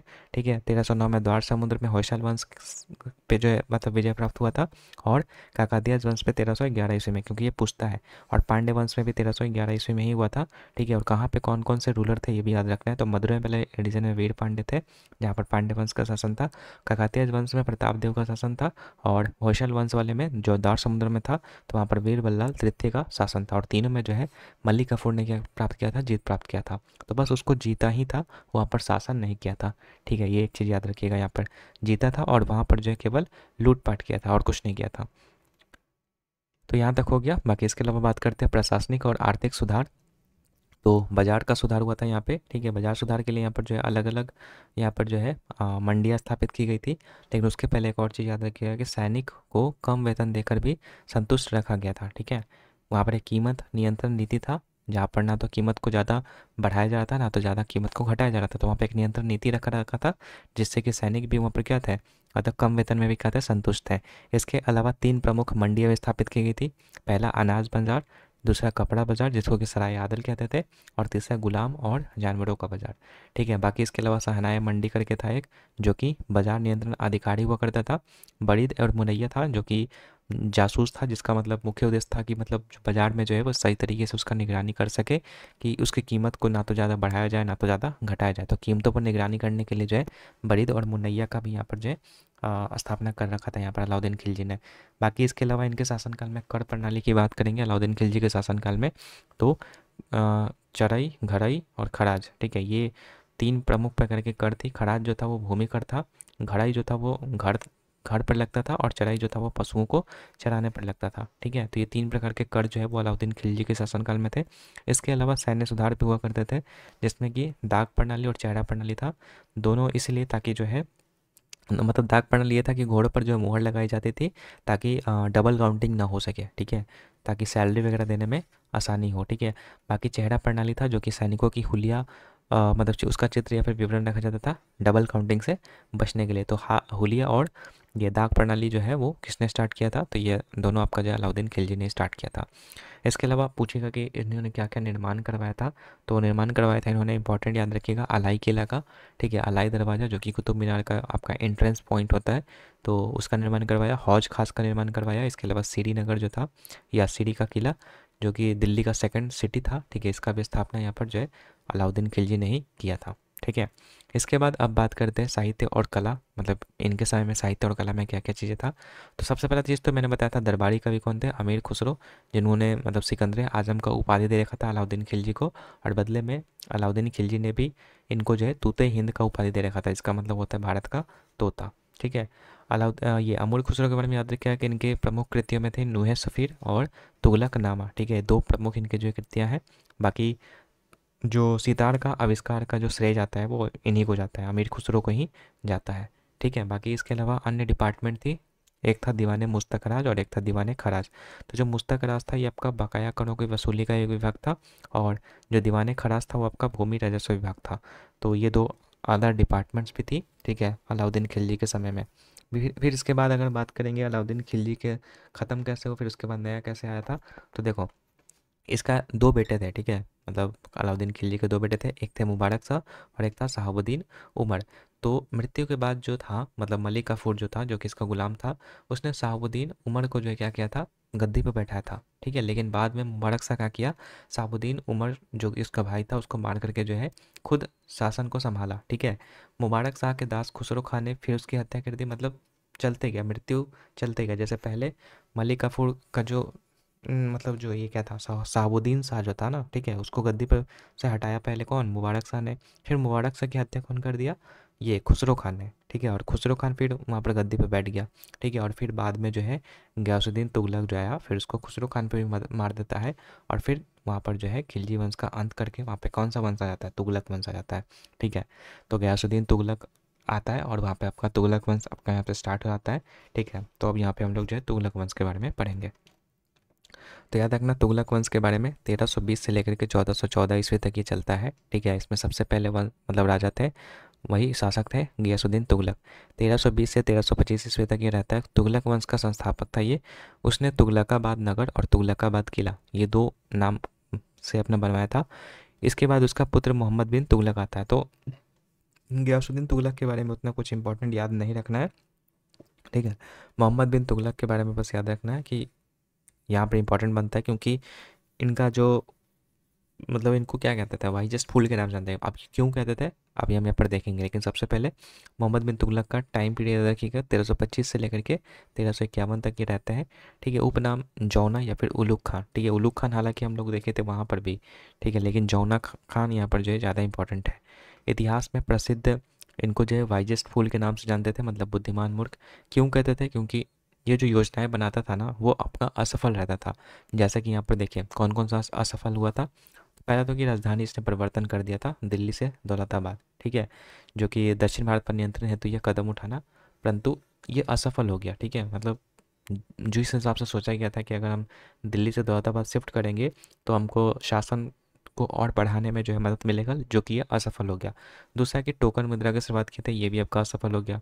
कुरासन और कुराचिल अभियान किया था, जो कि आपका ईरान वाला जो रीजन था उसमें किया गया था, लेकिन ये भी आपका क्या हो गया, असफल हो गया। फिर इसके बाद दीवाने कोही की स्थापना किया था, जो कि एक कृषि डिपार्टमेंट था। फिर अजीब नियुक्तियाँ भी इसने कर रखा था, मतलब अलग अलग जो छोटे छोटे लोग थे, जैसे कि बागबान हो गया, ठीक है, रसोइया हो गया, शराब परोसने वाला हो गया, इन सबको जो है हाईएस्ट पोस्ट दे रखा था इसने, ठीक है। अब नाम भी पूछ देता है कभी कभी, तो बागवानी वाला का नाम याद रखना है, लाड़ा पीरा था। नाई का जो है फिरोज हजाम नाम था। शराब पीने वाले का अजीम खुमार नाम था। तो इन सबको जो है बड़े बड़े हाईएस्ट पोस्ट दे रखा था, जिस कारण से यहाँ पर जो इसको वाइजेस्ट फूल के नाम से जाना जाता है, ठीक है। और जियादुद्दीन बर्नी था एक इन मतलब जियादुद्दीन बर्नी की एक पुस्तक है तारीख़ फिरोज शाही, उसी में जो है इसका वर्णन किया गया, मतलब उसी में इसको जो कहा गया कि ये वाइजेस्ट फूल है, ठीक है, याद रखिएगा। बाकी उनकी योजनाएं असफल रही थी, इसलिए इनको जो क्या कहा जाता है, वाइजेस्ट फूल के नाम से जाना जाता है, ठीक है, मोहम्मद बिन तुगलक को, ठीक है। बाकी इन्हीं का एक चचेरा भाई था फिरोज शाह तुगलक, जो कि इसके बाद आता है 1351 से 1388 ईस्वी तक, जो कि इसका कज़न था, ठीक है, मोहम्मद बिन तुगलक का। तो इसने कृषि सुधारों के लिए प्रयास किया था, ठीक है। इसने कैनाल सिस्टम को क्या किया था, विकसित किया था, मतलब नहर वगैरह का निर्माण करवाया था। प्रमुख कार्य इसने किया था, कृषि विकास करवाया था, मतलब वही नहरें बनवाई, सिंचाई को बढ़ावा दिया, ठीक है। जजिया कर को क्या कर दिया था इसने अलग से, मतलब ये वसूलने लगा था जजिया कर को, ठीक है। एकता व्यवस्था को इसने क्या कर दिया था, वंशानुगत कर दिया था, मतलब हेरिडेटरी कर दिया गया था। जबकि अलाउद्दीन खिलजी, जो कि हम लोग पहले पढ़े, इसके पहले खिलजी वंश पढ़े थे, तो उसमें अलाउद्दीन खिलजी था, तो उसने क्या कर दिया था, एकता को ख़त्म कर दिया था। लेकिन फिर बाद में इसको एकता व्यवस्था को वंशानुगत कर दिया कौन, फिरोज शाह तुगलक ने, ठीक है। नगर की स्थापना किया था, जौनपुर जौनपुर को स्थापना किया गया था MBT के, मतलब वही मोहम्मद बिन तुगलक के नाम पर। इसके अलावा फिरोज़ाबाद की स्थापना किया था अपने नाम पर। अलग अलग विभागों की भी स्थापना की गई थी, जिसमें कि दो इम्पॉर्टेंट है आपका, दीवाने बंदगान और दीवाने खैरात। तो दीवाने बंदगान आपको याद रखना एक प्रकार का दास वाला डिपार्टमेंट था, ठीक है, स्लेब्स का डिपार्टमेंट था। और एक था दीवाने खैरात जो कि आपका दान विभाग था, मतलब चैरिटी वाला था। अस्पताल का भी निर्माण करवाया था दारुल सिफा करके, ठीक है। और कुतुब मीनार जो क्षतिग्रस्त हुआ था उसको मरम्मत भी करवाया था, जो कि हम लोग ऑलरेडी बात कर लिए, ठीक है। तो ये फिरोज शाह तुगलक के बारे में यहाँ पर बात करना है, ठीक है। फिर तैमूर का यहाँ पर हम देखेंगे कि आक्रमण होता है और इसके बाद तुगलक जो वंश था वो क्या हो जाता है, ख़त्म हो जाता है। तो याद रखिएगा, तुगलक वंश के अंतिम शासक जो थे वो थे महमूद शाह तुगलक, ठीक है। 1398 ईस्वी में ये रूल कर रहे थे। उसी के समय में जो है तैमूर का क्या हो जाता है, आक्रमण हो जाता है। और यहाँ पर क्या हो जाता है, तुगलक वंश क्या होता है, ख़त्म हो जाता है, ठीक है। तैमूर की बात करें तो ये मंगोल मूल के ही थे, ठीक है। तो इनका आक्रमण होता है और तुगलक वंश क्या होता है, ख़त्म हो जाता है। और जो ये मंगोल आक्रमण करते हैं ना, उसी की एक टुकड़ी में से यहाँ पर जो है सैयद वंश की स्थापना की जाती है। 1414 से लेकर के फिर 1451 तक रहते हैं। खिज्र खान नाम के थे जो कि सैयद वंश का स्थापना करते हैं। 1414 ईस्वी में तैमूर के सेनापति के रूप में वो सत्ता प्राप्त कर चुके थे, ठीक है। उन्हें कुल्हा दरान कहा गया था। कुल्हा दरान इसलिए क्योंकि वो नुकीली टोपी पहना करते थे, इसलिए इनको कुल्हा दरान के नाम से जानते थे। किनको, सैयद वंश के जो भी रूलर थे, ठीक है, या खिज्र खान को। बाकी प्रमुख तथ्य इनके बारे में याद रखिएगा कि इतिहासकार जो है याह्या बिन सरहिंदी जो थे, उन्होंने तारीख़ मुबारक शाही ग्रंथ लिखा था और उसमें बताया गया था कि सैयद वंश के शासक जो थे वो पैगंबर मोहम्मद के ही वंशज थे, ठीक है। याह्या बिन सरहिंदी की कौन सी पुस्तक है, तारीख़ मुबारक शाही। ये सारा देखो, अभी जो मैं थ्योरी पढ़ा रहा हूँ ना, जब वो बैच आप इनरोल करोगे तो उसमें आपको MCQ मिल जाएगा। तो वहाँ पे आप MCQ का प्रैक्टिस बहुत ही अच्छे तरीके से कर सकते हैं और आप ये चेक कर सकते हैं कि आपने जो थ्योरी पार्ट पढ़ा वो सही में आपको याद है कि नहीं है। अगर नहीं भी याद होगा ना तो MCQ देखोगे तो आपको वहाँ से भी याद हो जाएगा कुछ कुछ चीज़ें, ठीक है। और इसमें जो भी चीज़ छूटी है वहाँ पर जो आपको ऐड हो जाएगा, तो वहाँ से भी आपको जो भी चीज़ें यहाँ पर छूटा, क्योंकि ये बॉम्ब शॉट है तो कहीं ना कहीं चीज़ें जो कुछ ना कुछ तो छूटे कहीं, तो वो चीज़ वहाँ से आपका कवर हो जाएगा, ठीक है। तो कम समय में ज़्यादा आउटपुट निकलना है तो बेस्ट है आप सभी के लिए, वो काम आप कर सकते हो। तो समझ में आ गया, कुल्हा दरान कहा जाता था। और इनका मतलब ये कि याह्या बिन सरहिंदी थे जो कि तारीख़ मुबारक शाही ग्रंथ को लिखते हैं। इसके अलावा, ठीक है, इसमें बताया कि सैयद वंश के शासक पैगंबर मोहम्मद के वंशज थे, ठीक है। महत्वपूर्ण यात्री की बात करते हैं यहाँ पे, तो इब्न बतूता हुए, ठीक है, जो कि मोरक्को से आए थे। मोहम्मद बिन तुगलक के समय भारत आया था ये, जो भी इब्न बतूता था, जो कि कहाँ से आया था, मोरक्को से आया था, MBT के समय में आया था। और एक पुस्तक लिखा गया था रिहला नाम का, ठीक है, इब्न बतूता के द्वारा। फिर इसके बाद हम देखेंगे लोधी वंश अब आता है यहाँ पे, ठीक है। इनका काल था 1451 से लेकर के 1526 ईस्वी था। वंश का स्थापना किसने किया था, तो पहलुल लोधी ने किया था। उत्पत्ति जो है अफगान मूल था, मतलब अफगान मूल से इसका जो उत्पत्ति होता है, ठीक है। अब यहाँ पर देखो, पहलुल लोधी की बात करें तो 51 से लेकर के 1489 ईस्वी तक रहता है। दिल्ली सल्तनत का अंतिम वंश था, ठीक है। उन्होंने कोई अफगान सरदारों को एकजुट किया और सत्ता को स्थापित किया। 1489 ईस्वी में मृत्यु के बाद सिंहासन उसके पुत्र सिकंदर लोधी को मिला। और सिकंदर लोधी ही इंपॉर्टेंट है क्योंकि इसने बहुत सारे काम किया था। जैसे सबसे पहला चीज़ तो कि कविताएं लिखी थी गुल्लू की उपनाम से, और आगरा शहर की भी स्थापना की थी 1504 ईस्वी में। 6 ईस्वी में इसने आगरा को राजधानी बना लिया था। गजे सिकंदरी नाम का एक माप की इकाई को शुरू किया था, जो कि एक इकाई बराबर था 32 अंगल, ठीक है। दिल्ली में मोट की मस्जिद का निर्माण करवाया था और डबल डोम आर्किटेक्चर का आरंभ भी जो है वो इसी वंश ने किया था, ठीक है। और प्रशासनिक सुधारों के लिए जाना जाता है सिकंदर लोधी, तो ये चीज़ याद रखिएगा। बाकी इसके अलावा इसके बाद इब्राहिम लोधी आता है 1517 से लेकर के 1526 ईस्वी तक। लोधी वंश का अंतिम शासक था और दिल्ली सल्तनत का भी अंतिम शासक था, क्योंकि इसके बाद आपका पहला पानीपत का युद्ध होता है 1526 ईस्वी में बाबर के साथ, जिसमें कि बाबर जीत जाता है और ये हार जाता है, ठीक है। यह युद्ध आपका जो होता है और इस युद्ध के बाद मुगल वंश की स्थापना हो जाती है। बाकी यहाँ पर पूछेगा कि बाबर को बुलाया कौन था युद्ध के लिए, तो दौलत खान करके था, दौलत खान लोधी, जो कि पंजाब का एक सूबेदार था। उसी ने जो है बाबर को निमंत्रण दिया था यहाँ पर लड़ने के लिए, ठीक है। और उसने ये सोचा था कि अगर हम यहाँ पर बुलाएंगे, उसको निमंत्रण देंगे, तो वो उसको हरा करके जो है गद्दी जो है वो दौलत खान को दे देगा। लेकिन ऐसा नहीं हुआ, बाबर ने खुद उसको हरा करके जो है गद्दी खुद संभाल ली यहाँ पर, और वहाँ पर फिर मुगल साम्राज्य का स्थापना हो जाता है, ठीक है। तो यहाँ से हम लोग फिर मुगल साम्राज्य पढ़ेंगे, ठीक है। लेकिन अभी नहीं, पहले विजयनगर अम्पायर पढ़ेंगे, उसके बाद हम लोग जो है मुगल अम्पायर को पढ़ेंगे। लेकिन उसके पहले जो मैं समराइज़ कर देता हूँ यहाँ पर, कि जो सल्तनत हुआ था ना, दिल्ली सल्तनत, उसने अलग अलग जो टैक्सेस क्या क्या थी, तो खराज, जजिया, ज़कात, खम्स। तो ये खराज मैंने बताया था भूमि कर था, जो कि उपज का 1/5 भाग था। जजिया तो जो था वो गैर मुस्लिम पर लगाए जाने वाला कर था। ज़कात जो था वो एक संपत्ति कर था। खम्स जो था युद्ध में प्राप्त धन का 5वां, सॉरी ये वाला 1/10 भाग था, ठीक है। और खम्स जो था वो युद्ध में प्राप्त धन का 5वां भाग था, ये 1/10 ही था, ठीक है। खराज वाला 1/10 और खम्स वाला 1/5। इसके अलावा डिपार्टमेंट्स में हम लोग बात करते हैं, दीवान वजारत की बात करेंगे तो ये एक प्रकार का वित्त विभाग था।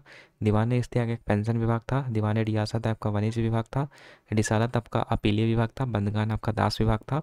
कोही आपका कृषि विभाग था। मुस्तक राज आपका राजस्व वसूली विभाग था। और दीवान अर्ज आपका जो है सैनिक विभाग था। तो ये अलग अलग डिपार्टमेंट्स थे। अब इसके बाद हम लोग का यहाँ पर स्टार्ट होता है विजयनगर अम्पायर, जो कि 1336 ईस्वी से स्टार्ट होता है। तो इसको थोड़ा सा देखते हैं, ठीक है। फिर इसके बाद हम लोग का आएगा मुगल अम्पायर। तो सबसे पहले स्थापना की बात करेंगे, तो स्थापना जो है वो 1336 ईस्वी में हरिहर और बुक्का जो दो भाई थे, ठीक है, उनके द्वारा किया जाता है। इन्हें काकतीय के संबंध माना जाता है। इनकी राजधानी जो वो हम्पी थी, जो कि पंपा देवी के नाम पर रखा गया था। कौन सा नदी के तट पर था, तो तुंगभद्रा नदी, जैसे कृष्णा नदी है, इसके सहायक नदी है तुंगभद्रा, ठीक है। तो इसी के तट पर जो है आपका ये हम्पी का जो कैपिटल था वो स्थित था। बाकी जो नर्मदा नदी था ना, सॉरी कृष्णा नदी जो था ना, इसके नीचे वाले पार्ट में जो है विजयनगर अम्पायर रूल कर रहे थे, और उसके ऊपर जो थे वो बहमनी अम्पायर थे, ठीक है। तो बहमनी के बारे में बाद में पढ़ेंगे, पहले विजयनगर के बारे में पढ़ लेते हैं। तो कृष्णा व तुंगभद्रा के बीच का क्षेत्र जो था वो रायचूड़ दोआब के नाम से जाना जाता था। हम्पी के अवशेष सर्वप्रथम कॉलिन मैकेंजी के द्वारा खोजा गया था, ठीक है। और विजयनगर के शासक स्वयं को जो है हिंदू सुरतन कहते थे। समकालीन नाम की बात करेंगे तो कर्नाटक साम्राज्य मऊ जो है, मतलब लोग इनको बोलते थे, ठीक है। कर्नाटक साम्राज्य मऊ के नाम से जाना जाता था विजयनगर अम्पायर, मतलब हाँ विजयनगर अम्पायर वाले।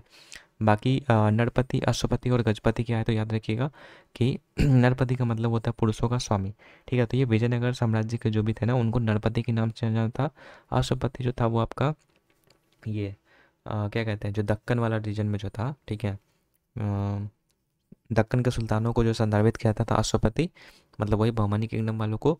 और गजपति जो ओडिशा वाले भाग में जो रूल कर रहे थे, उनको गजपति के नाम से जाने जाते थे, ठीक है। तो गजपति, अश्वपति और नरपति याद हो गया आपको। बाकी इसके अलावा आगे बढ़ते हैं, शासक और राजवंश के बारे में देखते हैं, ठीक है। तो विजयनगर अम्पायर में 4 प्रमुख शासन मतलब वंश आए थे, संगम वंश, सुलु वंश, तुलु वंश और अराइवीडो वंश, ठीक है। तो सबसे पहले बात करते हैं संगम वंश के बारे में। तो ये 1336 से 1485 ईस्वी तक था इनका रूल। संस्थापक कौन थे, हरिहर और बुक्का थे। हरिहर को यहाँ पर जो है कर्नाटक विद्या विलास की उपाधि मिल रखी थी, और इन्हीं के समय में जो है यहाँ पर इबन बतूता आया था, ठीक है।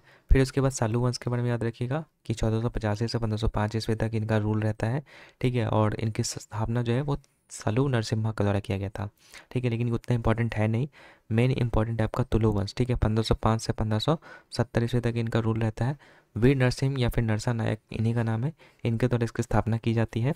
प्रमुख शासक का नाम इसमें याद रखना है आपको, ये कृष्णदेव राय, ठीक है। कृष्णदेव राय जो कि 1509 से 1529 ईस्वी तक रहते हैं। तो इन्हीं के बारे में ज़्यादातर चीज़ें पढ़नी है इसमें। तो याद रखना है कि ये सबसे शक्तिशाली शासक थे, ना कि सिर्फ तुलु वंश के, बल्कि पूरे विजयनगर अम्पायर के, ठीक है।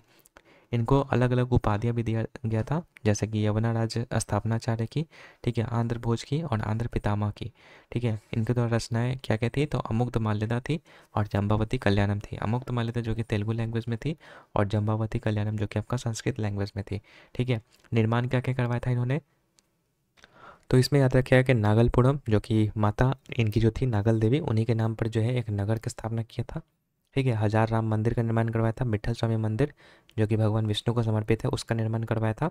विरूपाक्ष जो मंदिर है आपका, उसका गोपुरम का निर्माण करवाया था, ठीक है। इसके अलावा कमलपुरम टैंक और अनंतराज सागर का भी निर्माण यहाँ पर किया गया था कृष्णदेव राय के द्वारा, ठीक है। स्थापत्य शैली जो थी वो इनके शासनकाल में वो प्रोविडर शैली में थी। प्रोविडर शैली मतलब इसमें तो जो था वो आपका किलेबंदी की गई थी, जो कि 7th लेयर में था, 7 लेयर में, मतलब बहुत तगड़े लेवल का यहाँ पर जो है वो किलेबंदी की गई थी। बाकी एडमिनिस्ट्रेशन कैसा था इसमें, मतलब प्रशासन व्यवस्था कैसा था, तो अमर नायक इनके शासनकाल में था एक। ठीक है, अमर नायक क्या होता था, तो सैनिक अधिकारियों को भूमि दी जाती थी इसमें, और बदले में इसमें जो है सेना रखनी होती थी। ठीक है, इसके अलावा अंगड़ व्यवस्था थी जिसमें कि गांवों की समिति प्रणाली हुआ करती थी। तो ये प्रशासन व्यवस्था थी इनके शासनकाल में। ठीक है, बाकी प्रमुख यात्री पूछता है तो याद रखिएगा कि हरिहर के शासनकाल में कौन आया था, तो इब्न बतूता आया था जो कि मोरक्को से आया था। देवराय द्वितीय के शासनकाल में निकोलो दी कांटी आया था इटली से। देवराय सेकंड के ही शासनकाल में अब्दुल रज़ाक आया था जो कि फारस से आया था। और कृष्ण देवराय के शासनकाल में डोमिंगो पीस और फर्नांडिस आया था। ठीक है, जो कि पुर्तगाल से आया था। बाकी अब हम देखेंगे विजयनगर एम्पायर का मतलब ख़त्म कैसे हुआ।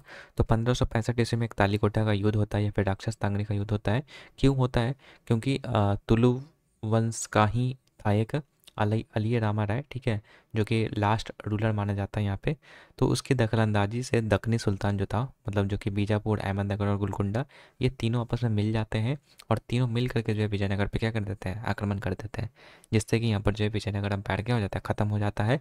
और इसके बाद अढ़ाई वीडू वंश जो है वो थोड़े समय के लिए जो है आपका शासन करता है 1570 से लगभग 1646 ईस्वी तक, जो कि छोटे भाग पर शासन को जारी रखता है। ठीक है, लेकिन वास्तव में यहाँ पर जो है इसका स्थापना मतलब समझो कि ख़त्म ही हो जाता है स्थापत्य।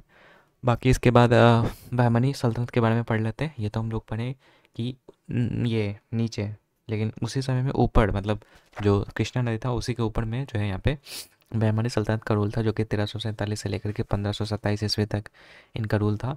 स्थापना की बात करेंगे तो अलाउद्दीन बहमन शाह या फिर इन्हीं का नाम था हासन गंगू, इनके द्वारा इसकी स्थापना की जाती है। राजधानी जो है आरंभ में गुलबर्ग था, बाद में इसको जो है शिफ्ट कर दिया जाता है बिदर। ठीक है, कौन करता है, तो अहमद शाह वली ने यहाँ पर जो शिफ्ट करता है। ठीक है, बाकी गठन इसका जो है 1347 ईस्वी में होता है बहमनी सल्तनत का। राज्य का विभाजन हो रखा था इसने 4 प्रशासनिक इकाइयों में, गुलबर्ग, बीदर, अहमदनगर और बरार। ठीक है, जिन्हें की तरफ के नाम से भी जाना जाता था। बाकी प्रमुख शासक की बात करेंगे इसमें, तो सबसे पहला नाम अलाउद्दीन बहमन शाह जो कि स्थापना किए थे। ताजुद्दीन फिरोज शाह जो कि विजयनगर पर आक्रमण किए थे। ठीक है, जिस समय ये आक्रमण किया था लगभग उस समय आपका देवराय प्रथम का यहाँ पर जो शासनकाल था। ठीक है, और उसके बाद अहमद शाह वाली का नाम याद रखना है कि इसने गुलबर्ग से बिदर को राजधानी क्या किया था, शिफ्ट किया था।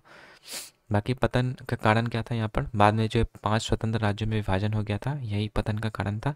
बराड़, अहमदनगर, बीजापुर, गोलकुंडा और बिदर, और हर एक जगह पर अलग अलग वंश के रूलर थे। जैसे बराड़ में इमाद शाही वंश, अहमदनगर में निजाम शाही वंश, बीजापुर में आदिल शाही वंश, गोलकुंडा में कुतुब शाही वंश। ठीक है, बीदर में बरीद शाही वंश। तो ये अलग अलग जो है वंश यहाँ पर जो है रूल करने लगे थे। ठीक है, तो यहाँ पर जो है शक्ति क्या हो गया, यहाँ पर ख़त्म हो गया था, मतलब कमज़ोर हो गया था। बाकी प्रमुख तथ्य इसके बारे में याद रखिएगा। महमूद गवाह के बारे में, महमूद गवाह कौन था, तो ये हुमायूं शाह के शासनकाल में एक था। ठीक है, और हुमायूं शाह ने जो है इसको मलिकुत तुजर की यहाँ पर जो एक पद दे रखा था, और ख्वाजे जहाँ की उपाधि भी यहाँ पर मिल रखी थी इन्होंने। जो कि ये महमूद गवाह क्या था, तो ईरानी व्यापारी था एक। ठीक है, जिसको कि आफाकी के नाम से जानते थे, जो कि हुमायूं शाह के दरबार में था। तो महमूद गवाह के बारे में इतना फैक्ट याद रखना है। बाकी आर्किटेक्चर क्या क्या था इस समय बहमनी एम्पायर के शासनकाल में, तो गोलकुंडा किला के बारे में याद रखिएगा। प्रारंभिक निर्माण जो है ककातियस के द्वारा की गई थी, बाद में फिर इसको जो है डेवलप किया गया था बहमनीस के द्वारा। ठीक है, चार मीनार जो कि हैदराबाद में है, तो कुली कुतुब शाह के द्वारा। ठीक है, कुतुब शाही डायनेस्टी का ये बनाया हुआ है। गोल गुम्बज की बात करेंगे तो जो कि बीजापुर कर्नाटक में पड़ता है, इब्राहिम आदिल शाह के द्वारा इसको बनाया जाता है, जिसके वास्तुकार कौन है, याकूत ए, मतलब इब्राहिम आदिल शाह के शासनकाल में बनता है, लेकिन वास्तुकार कौन है, तो याकूत ए दबाल। ठीक है, ये है इसके शासनकाल में मतलब वास्तुकार, यही उसका निर्माण करते हैं। गोल गुम्बज के बारे में ये चीज़ भी याद रखिएगा कि भारत का ये पहला है, मतलब सबसे बड़ा है, और विश्व का दूसरा सबसे बड़ा गुंबद है गोल गुंबज। ठीक है, जो कि कहाँ पे है, बीजापुर कर्नाटका में। ठीक है, तो यहाँ पर हम लोग का जो है जो हम लोग का ये क्या कहते हैं, दिल्ली सल्तनत और विजयनगर अम्पायर ख़त्म हो गया। अब इसके बाद हम लोग पढ़ेंगे यहाँ पे मुग़ल अम्पायर के बारे में। अब हम यहाँ से पढ़ेंगे मुग़ल साम्राज्य के बारे में। तो मुग़ल साम्राज्य में सबसे पहले यहाँ पर देखिए कि कौन कौन आया था पहले। तो सबसे पहले बाबर आया था, फिर उसके बाद हुमायूं, फिर उसके बाद शेर शाह के बारे में पढ़ेंगे, फिर अकबर के बारे में पढ़ेंगे, फिर इसके बाद इनका बेटा आता है जहांगीर आता है, फिर औरंगजेब आता है। तो मतलब ये जो है आपका मुग़ल साम्राज्य में हम इन सब के बारे में पढ़ने वाले हैं। तो चलिए स्टार्ट करते हैं सबसे पहले बाबर से। तो बाबर जो है 1526 से 1530 इसका जो है कार्यकाल होता है। कैसे ये बाबर इंडिया में एंटर करता है, इसके बारे में थोड़ा सा हिस्ट्री जान लेते हैं। तो सबसे पहले इसका मूल नाम याद रखिएगा कि जो ओरिजिनल नाम था इसका जहीरुद्दीन मोहम्मद बाबर था। 12 वर्ष की उम्र में ये फरगना की गद्दी पर बैठा था। फरगना कहाँ पर था, तो अफगानिस्तान वाला रीजन में जो है आपका ये फरगना था, तो वहाँ पर जो है 12 वर्ष की आयु में ये गद्दी पर बैठा था। ठीक है, परिवार ने इसे निकाल दिया था, तो फिर ये 1504 ईस्वी में जो है काबुल वाले हिस्से में आया और यहाँ से जो है भारत पर आक्रमण करने की फिर योजना बनाई थी। ठीक है, बाबर के प्रमुख युद्ध यहाँ पर याद रखने आपको, क्योंकि ये पूछता है आपसे। तो 4 प्रमुख युद्ध यहाँ पे याद रखने, 1526, 27, 28, 29, मतलब चारों लगातार आपका युद्ध लड़ा गया था। 26 में आपका पानीपत का पहला लड़ाई, जो कि आपका इब्राहिम लोदी और इसके बीच में होता है, जिसमें कि इब्राहिम लोदी जो है वो हार जाता है और जो बाबर है वो जीत जाता है। ठीक है, और पहली बार बड़े पैमाने पर इसी युद्ध में, मतलब पहला ही पानीपत का युद्ध जो हुआ था, तो इसमें बारूद का यानी कि जो गन पाउडर था इसका इस्तेमाल किया था यहाँ पर बाबर ने, और तुगलमा टेक्निक का यूज किया था। तुगलमा टेक्निक क्या होता है, जैसे मान लो कि इधर से अपोनेंट है, इधर से आप हैं। ठीक है, तो इस अपोनेंट को तीनों तरफ से घेर करके, मतलब इधर से और इधर से, मतलब इधर से भी अटैक होगा, इधर से भी अटैक होगा और सामने से तो अटैक हो ही रहा है, तो इस टेक्निक को जो है तुगलमा पद्धति कहा जाता था। तो इसी पद्धति का यूज करके जो है यहाँ पे बाबर ने पहला पानीपत का युद्ध क्या किया था, जीता था। ठीक है, बाकी इसके बाद जो है मतलब इसके मरने के बाद जो है इसका मतलब पुत्र हुआ था हुमायूं। ठीक है, तो इसके बारे में पढ़ेंगे अभी अभी फ़िलहाल के लिए इतना जान लीजिए कि पहला पानीपत का युद्ध जीत गया था। फिर 27 में मतलब अगले ही साल जो है खानवा का युद्ध होता है, जिसमें कि राणा संगा को हराते हैं। ठीक है, मतलब बाबर राणा संगा को हराता है। फिर उसके बाद 28 में चंदेरी का युद्ध होता है, जिसमें कि बदनी राय को हराया जाता है, और घाघरा का युद्ध होता है, जिसमें कि अफगानों को हराया जाता है। तो इसको याद कैसे कर सकते हैं, तो ईजी है। पानी पिया, ठीक है, पानी पिया से पानीपत हो जाएगा। खाना खाया यानी कि खानवा, चांद देखा यानी कि चंदेरी, और घर जाकर के सो गया यानी कि घर से घाघरा हो जाएगा। ठीक है, और बाकी राजा का नाम याद रखना है, खानवा में राणा सांगा, चंदेरी में मेदिनी रॉय और घाघरा में अफगान। ठीक है, अगला अब बात करते हैं थोड़ा सा बाबर की आत्मकथा के बारे में। तो बाबर की जो आत्मकथा था वो तुजुक बाबरी कहलाता था, जो कि मूल भाषा में मतलब जो तुर्की लैंग्वेज में इसको जो है ओरिजिनली यहाँ पर जो है बनाया गया था तुजुक बाबरी को, लेकिन इसको जो है यहाँ पर अनुवाद किया गया था अब्दुल रहीम खाने खाना के द्वारा। कौन सा लैंग्वेज में, तो फारसी में अनुवाद किया गया था, और इसका नाम जो है फिर बदल दिया गया था, बाबरनामा कर दिया गया था। ठीक है, तो बाबर की आत्मकथा तुजुक बाबरी, जो कि खुद बाबर ने लिखा था, ठीक है, तुर्की लैंग्वेज में, लेकिन बाद में इसको अनुवाद किसने किया था, बाबर नामा में। ठीक है, फारसी में अनुवाद किया गया था, इसका नाम बदल करके बाबरनामा कर दिया गया। किसने किया था, तो अब्दुल रहीम खाने खाना ने किया था, जो कि अकबर के 9 रत्नों में से क्या था, एक था। अगला बात करते हैं मृत्यु कब हुआ, तो मृत्यु 1530 ईस्वी में होता है इसका, बाबर का। और इसका जो मकबरा है पहले आगरा में था, लेकिन बाद में इसको जो है काबुल शिफ्ट किया गया, काबुल मतलब अफगानिस्तान वाले रीजन में शिफ्ट किया गया, तो आगरा से काबुल किया गया था, याद रखिएगा। अगला बात करते हैं अब हुमायूं आएगा। ठीक है, लेकिन हुमायूं को पढ़ने से पहले याद रखिएगा कि इसके और भी भाई थे। हुमायूं को भी मतलब बाबर के बहुत सारे बेटे थे, उसमें एक हुमायूं था, और फिर उसके बाद कामरान था, हिंदाल था, ठीक है, और एक आपका था अस्करी था। ठीक है, तो सबको अलग अलग रीजन दिया गया था रूल करने के लिए। ठीक है, तो हुमायूं को जो है वो दिल्ली वाला रीजन मिला था, याद रखिएगा। तो हुमायूं की अगर शासनकाल पूछेगा तो पहला तो कि 1530 से 1540 ईस्वी तक रहता है। बीच में 15 साल तक ये शासन नहीं कर पाता है, क्योंकि बीच में जो है शेर शाह सूरी आ जाता है, तो फिर वो लगातार 2 युद्ध हारने के बाद फिर वो भाग जाता है, और फिर वापस 1555 में आता है, और 1 साल के बाद फिर इसका क्या होता है, डेथ हो जाता है। तो 2 फेज आपको याद रखना, 1530 से 40 और फिर 1555 से 1556 ईस्वी तक हुमायूं जो आपका रहता है शासनकाल में। इसके अलावा बाबर की मृत्यु के बाद जो साम्राज्य 4 भागों में बट गया, वही अस्करी, हिंदाल, कामरान और हुमायूं। तो हुमायूं को दिल्ली वाला रीजन मिला था, तो हुमायूं के बारे में ही हम लोग को ज़्यादा पढ़ना है। ठीक है, तो सबसे पहले याद रखिएगा हुमायूं से इंपॉर्टेंट कि शेर शाह के साथ इसका जो युद्ध हुआ था, 2 प्रमुख युद्ध हुआ था 1539 ईस्वी में और 40 ईस्वी में। 39 वाला चौसा का युद्ध के नाम से जाना जाता है, जिसमें कि शेर शाह जीत जाता है, और 40 वाला कन्नौज या फिर इसी को बेलीग्राम का युद्ध कहते हैं, इसमें भी आपका शेर शाह क्या होता है, जीत जाता है, और ये हार जाता है हुमायूं।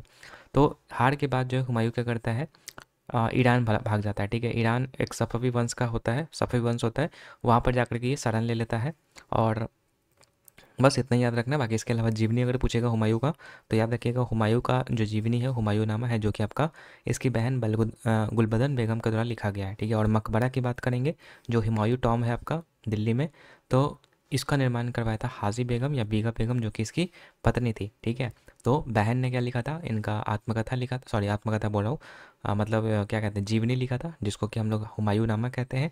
और इसका जो मकबरा है वो इसकी पत्नी हाजी बेगम या फिर बीगा बेगम ने बनाया था। ठीक है, बाकी मृत्यु कब हो जाती है, तो मृत्यु जो है 1556 ईस्वी में होती है, दिल्ली में पुस्तकालय की सीढ़ियों से गिर करके इसकी मौत हो जाती है। मकबरा वही दिल्ली में है, ठीक है, जिसको निर्माण करवाया था हाजी बेगम और बीगा बेगम ने। बाकी शेर शाह सूरी के बारे में थोड़ा सा पढ़ लेते हैं। शेर शाह सूरी का जो कार्यकाल है वो 1540 से लेकर के 1545 ईस्वी तक रहता है। ठीक है, इसका मूल नाम जो है शेर शाह सूरी का फरीद खान था, और पिता का नाम था हसन खान, जो कि आपका सासाराम बिहार जो है वहाँ का जागीरदार था, और प्रशासन इसके समय बहुत ही ज़्यादा मजबूत था। मतलब शेरशाह सूरी के शासनकाल में जो प्रशासन काफ़ी ज़्यादा मजबूत था, और इसी की प्रशासनिक व्यवस्था को जो है अकबर ने भी क्या किया था, अपनाया था। ठीक है, ये इतना ज़्यादा मतलब मजबूत था इसलिए। बाकी मुख्य उपलब्धि की बात करेंगे शेरशाह सूरी की, तो रुपया मुद्रा की शुरुआत इसी ने करवाया था। फिर इसके बाद वेरी इंपॉर्टेंट जीटी रोड का निर्माण करवाया था, जो कि चिटगांव बांग्लादेश से लेकर के काबुल या पेशावर अफगानिस्तान वाला रीजन तक जो है वो बना हुआ है। ठीक है, इसके अलावा अगर पूछेगा कि मतलब जो रोड था ना उसके रास्ते में मतलब साइड साइड में जो है सराय का भी निर्माण करवाया गया था। सराय क्या था, तो एक प्रकार का विश्राम स्थल था, तो जीटी रोड के साइड साइड बनवाया गया था। यह आपका इसी ने बनाया था, शेरशाह सूरी ने ही बनवाया था। और दो यहाँ पर व्यवस्था की शुरुआत की थी, पट्टा और कबूलियत। ये पट्टा और कबूलियत क्या था, तो राज्य और किसान के बीच में भूमि राजस्व का समझौता एक प्रकार का था। तो ये व्यवस्था भी यहाँ पर शेरशाह सूरी ने ही स्टार्ट किया था, पट्टा और कबूलियत, आपको नाम याद रखना है। इसके बाद मृत्यु की बात कर लेते हैं। तो मृत्यु जिसका 1545 ईस्वी में होता है, कैसे होता है, तो ये कलिंजर अभियान करते रहता है, मतलब कलिंजर जो किला है उस पर ये चढ़ाई करते रहता है। तो उसी समय जो है बम विस्फोट में घायल रहता है, मतलब खुद ही का बम से फट जाता है ये, और फिर उससे क्या होता है, इसका मृत्यु हो जाता है। और इसका मकबरा कहाँ पर है, तो ये सासाराम बिहार में आपका है, जो कि काफ़ी ज़्यादा फेमस है। वहाँ पे लोग एज अ टूरिस्ट जा कर के घूमते भी है। ठीक है, तो शेरशाह का मकबरा कहाँ पे है, सासाराम बिहार में है। मृत्यु इसकी कलिंजर फोर्ट में हुई थी, याद रखिएगा। अब आते हैं हम लोग आगे। ठीक है, पहला पानीपत युद्ध हम लोगों ने देखा था किसके किसके बीच में, इब्राहिम लोदी और बाबर के बीच में। पानीपत का एक सेकंड युद्ध भी होता है जो कि आपका 1556 में हुआ था। देखो 26, 56 और 61, ये तीन पानीपत के युद्ध हुए थे। तो दूसरा वाला हम लोग पढ़ रहे हैं अभी। दूसरा वाला जो पानीपत का युद्ध हुआ था वो आपका अकबर और हेमू के बीच में हुआ था। अकबर की तरफ से बैरम खान लीड कर रहा था, और इधर से जो है हेमचंद्र विक्रमादित्य था, जिसमें कि ये जो युद्ध हुआ था तो इसमें जो है बैरम खान क्या होता है, जीत जाता है, मतलब वही अकबर वाला जो साइड है वो जीत जाता है, और हेमू क्या हो जाता है, मतलब हेमचंद्र विक्रमादित्य हार जाता है। ठीक है, अकबर का राज्याभिषेक फिर होता है आपका 13 वर्ष की उम्र में। ये जो है मतलब इसका जो मतलब राज्यारोहण किया जाता है, पंजाब के कलनौर जगह था वहाँ पे इसका जो राज्याभिषेक किया जाता है 13 वर्ष की ही उम्र में। ठीक है, यहाँ से दो क्वेश्चन देखो ईयर वाला इंपॉर्टेंट बन जाता है कि बाबर जो है वो पहली बार गद्दी पर कब बैठा था, तो वो 12 वर्ष की उम्र में बैठा था।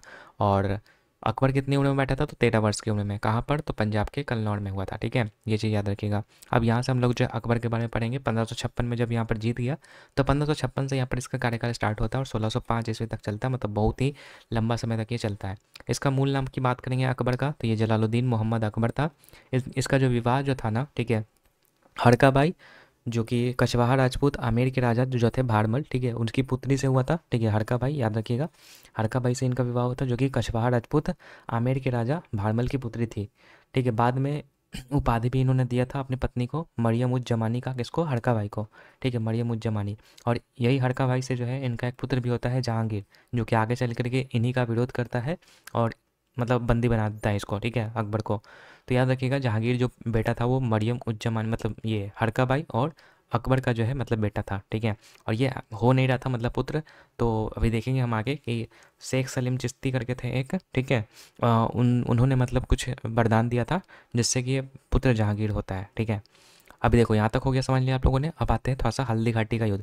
देखो जब अकबर यहाँ पर इमर्ज हुआ था ना, मतलब आगे बढ़ रहा था, तो सभी लोगों ने इसकी जो है अधीनता को स्वीकार कर लिया था।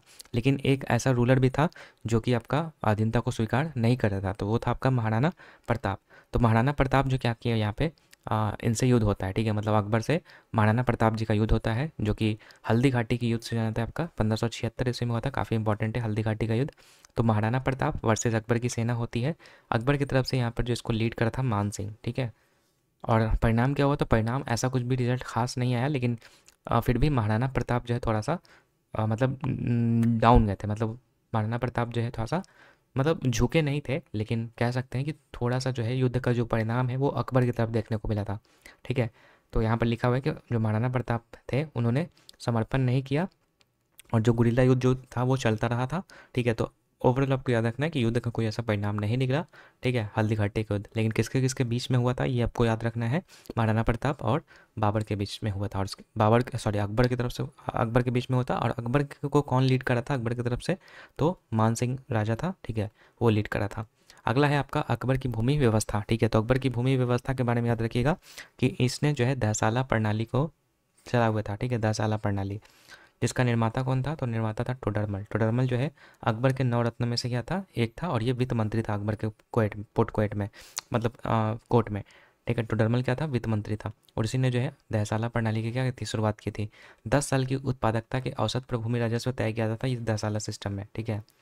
बाकी इसमें जो भूमि के प्रकार थे उसको 4 अलग-अलग भागों में बाँटा गया था, पोलाज, पड़ौती, चाचर और बंजर। तो जो पोलाज था ना वो आपका हमेशा बोई जाने वाली भूमि थी, मतलब हमेशा उस पे फसल उगाया जाता था। पड़ौती जो था जो कि 1-2 वर्ष जो है वो खाली छोड़ा जाता था। चाचर जो था वो 3-4 वर्ष खाली छोड़ा जाता था, और बंजर का मतलब तो समझ ही रहे हैं कि इस पर कोई खेती नहीं किया जाता था। तो ये 4 प्रकार की जो है वो मतलब लैंड थी उस समय, याद रखिएगा। और इसे ही जो है जब्ती प्रणाली भी कहा गया था, ठीक है। जब्ती प्रणाली किसे कहा गया था, जो ये भूमि का जो प्रकार था और जो यहाँ पर दसाला प्रणाली जो था, ठीक है, इसी को जब्ती प्रणाली भी कहा जाता था। बाकी अकबरनामा के बारे में थोड़ा सा याद रखिएगा, अकबरनामा क्या था। तो अकबर का इसमें जो है मतलब इसको 3 भागों में बांटा गया था अकबरनामा को, ठीक है। जिसके लेखक कौन थे, तो अबुल फजल, जो कि अकबर के ही नवरत्नों में से क्या थे, एक थे। तो 3 भागों में बाँटा गया था। पहला खंड जो था ना उसमें अकबर के पूर्वजों के इतिहास के बारे में था। जो दूसरा खंड था उसमें अकबर का शासन के बारे में था, और तीसरा जो है अकबर का यहाँ पर जो है प्रशासन के बारे में था। और यही तीसरे भाग को जो है हम लोग आईने अकबरी कहते हैं। क्या कहते हैं, आईने अकबरी, जिसमें कि अकबर के प्रशासन के बारे में हम लोग को क्या चलता है, पता चलता है। अगला है आपका दीन इलाही। तो दीन इलाही एक धर्म था जिसकी शुरुआत जो है 1582 ईस्वी में जो है अकबर ने ही करवाया था, लेकिन ये ज़्यादा उतना मतलब फेमस नहीं हो पाया। मात्र एक हिंदू ने इसका जो है मतलब अपनाया था। वो हिंदू कौन थे, तो बीरबल था, ठीक है। सभी धर्मों की अच्छी बातों का मिश्रित रूप था ये दीन इलाही धर्म, मतलब सभी प्रकार के धर्मों की जो है बातें यहाँ पर लिखी गई थी, अच्छी अच्छी बातें। और अकबर द्वारा स्थापित किया गया एक प्रकार का क्या था, नया धर्म था, जिसको कि केवल एक हिंदू ने अपनाया था, जो कि है बिरबल। अगला है आपका इबादत खाना और मकताब खाना। तो देखो इबादत खाना और मकताब खाना क्या था, तो इबादत खाना के बारे में सबसे पहले याद रखिएगा, यहाँ पर जो है धार्मिक चर्चाएं हुआ करती थी, ठीक है। और जो आपका मकताब खाना था ना, ठीक है, तो ये मकतब खाना में जो है आपका ये एक प्रकार का ट्रांसलेशन डिपार्टमेंट था, मतलब कि इसमें जो है ग्रंथों का जो है यहाँ पे क्या होता था, ट्रांसलेशन किया जाता था। जैसे कि याद रखिए कि रामायण का जो है मतलब फ़ारसी में अनुवाद किया गया था अब्दुल कादिर बदायूं के द्वारा, और महाभारत का भी फ़ारसी में अनुवाद किया गया था, इसमें आपका फैज़ी और बदायूं दोनों था, ठीक है। और इसका जो टाइटल रखा गया था, फ़ारसी में जब अनुवाद किया गया था तो इसका जो टाइटल रखा गया था महाभारत का, वो रज़्मनामा रखा गया था, ठीक है। तो ये सब जो आपका ये ट्रांसलेशन डिपार्टमेंट जो था मकतब खाना, वहाँ पर ये किया जाता था आपका, याद रखिएगा, ठीक है, जो भी अनुवाद वाला काम होता था। अगला है आपका मनसबदारी प्रणाली, ठीक है। मनसबदारी प्रणाली क्या था, तो इसका शुरुआत आपका 1571 ईस्वी में, ये भी आपका अकबर के समय में ही हुआ था, ठीक है। मनसब का मतलब होता है रैंक। इसमें क्या था, आपको जो है एक मनसब मेंटेन करके रखना होता था, ठीक है। और जो कि 10 से लेकर के 7,000 तक रहता था, ठीक है। अकबर के काल में 7,000 तक था, लेकिन बाद में हम देखेंगे कि औरंगजेब जब आया था ना उसके बाद जो है ये जो रैंक था ना वो 7,000 से बढ़ करके कितना हो गया था, 10,000 तक हो गया था, ठीक है। तो इसमें क्या था, वही कि जिसके पास जो है ज़्यादा मतलब यहाँ पर जो है जात होंगे, मतलब पैदल सैनिक होंगे, और घोड़े होंगे मतलब घुड़सवार होंगे, तो उसको जो है मनसब यहाँ पर प्रोवाइड किया जाएगा, ठीक है। ये मतलब एक सिस्टम हुआ करता था, मनसबदारी प्रणाली वही हुआ करता था। तो इसमें क्या था कि सैनिक संख्या के आधार पर जो है रैंक दिया जाता था, जात और सवार को मेंटेन करना पड़ता था, मतलब जिसके पास ज़्यादा पैदल सैनिक होंगे और घुड़सवार होंगे, मतलब उसके पास ज़्यादा मतलब कह सकते हैं कि क्या होगा, मनसब होगा, तो उसको जो है मतलब एक लैंड दे दिया जाएगा, ठीक है, या जागीर दे दिया जाएगा, ठीक है। तो ये होता था पहले।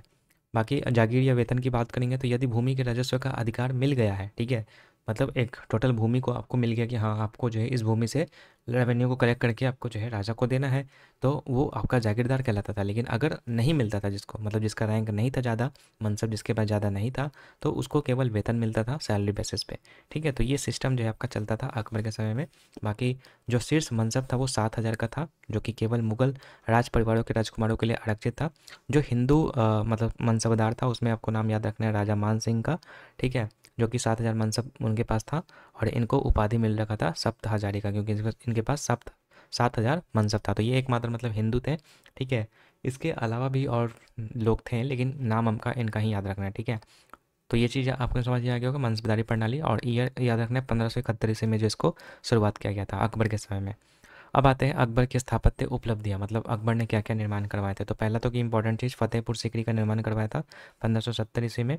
कारण था वही शेख सलीम चिश्ती की कृपा से पुत्र जन्मा हुआ था जहांगीर, तो उसी खुशी में जो है यहाँ पर फतेहपुर सीकरी का निर्माण करवाया गया था। 1571 ईस्वी में जो है वो राजधानी को फतेहपुर शिफ्ट कर दिए थे अकबर, ठीक है। फिर उसके बाद बुलंद दरवाज़ा का भी निर्माण करवाया था, जो कि 1575 ईस्वी में गुजरात विक्ट्री के बाद जो इसको मतलब गुजरात पर विजय प्राप्त हुआ था, तो उसकी खुशी में जो है बुलंद दरवाज़ा को बनाया गया था, ठीक है। कहाँ पर, तो फतेहपुर सीकरी में ही जो है आपका ये किया गया था। अगला कुछ और चीज़ें हैं, जैसे कि पंचमहल का निर्माण भी करवाया गया था फतेहपुर सीकरी में ही। आगरा किला का निर्माण करवाया गया था अकबर के द्वारा, ठीक है। याद रखिएगा। बाकी इसके अलावा देखो आगरा किला एक था और आगरा शहर था, तो आगरा शहर अगर पूछेगा तो वो सिकंदर लोदी ने किया था। ठीक है, यहाँ पर किला है इसलिए अकबर के द्वारा यहाँ पर आपको याद रखना है। बाकी अकबर ने राजधानियों को परिवर्तन किया लगातार। तो सबसे पहले 1571 ईस्वी में जो है आगरा से फतेहपुर सीकरी किया, फिर फतेहपुर सीकरी से लाहौर किया 85 में, और फिर लाहौर से जो है फिर आगरा यहाँ पर जो शिफ्ट किया 1598 ईस्वी में।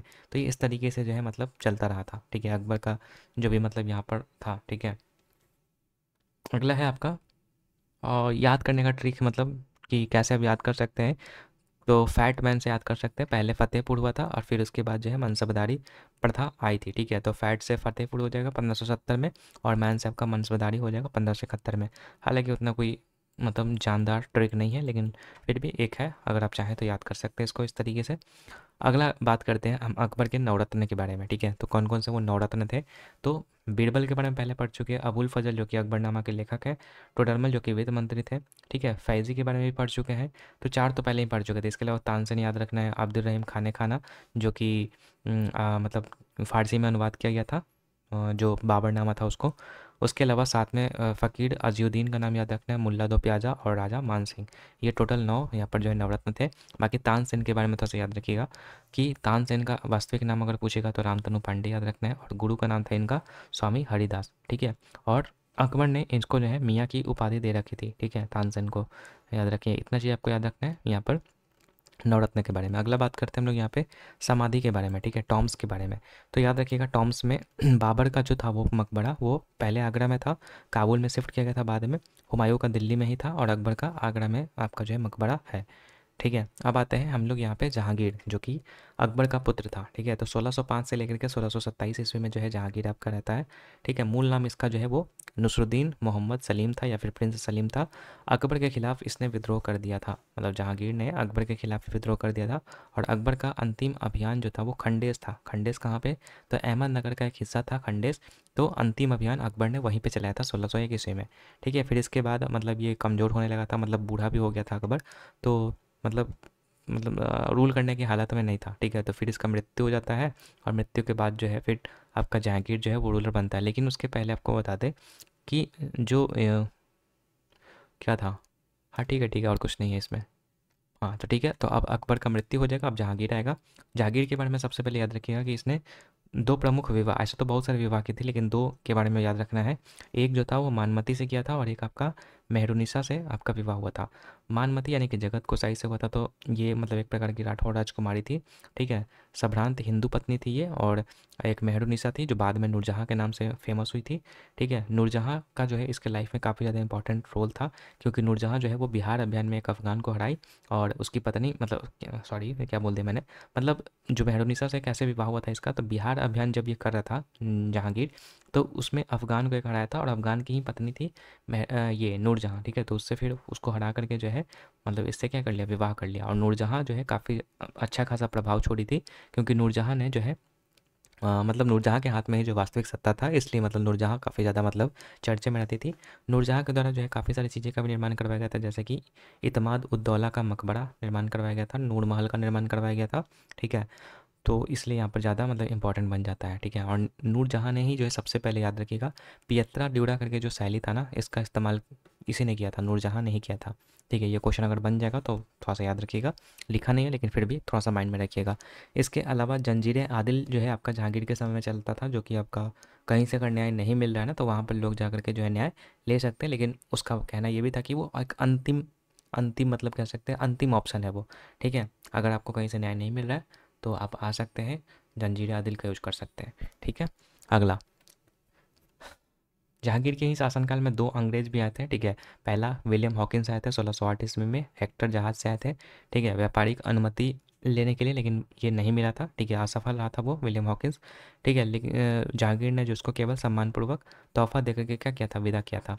लेकिन वही दूसरी बार जो सर थॉमस रो आया था 1615 ईस्वी में, तो जहांगीर ने जो है व्यापारिक अधिकार जो इसको दे दिया था।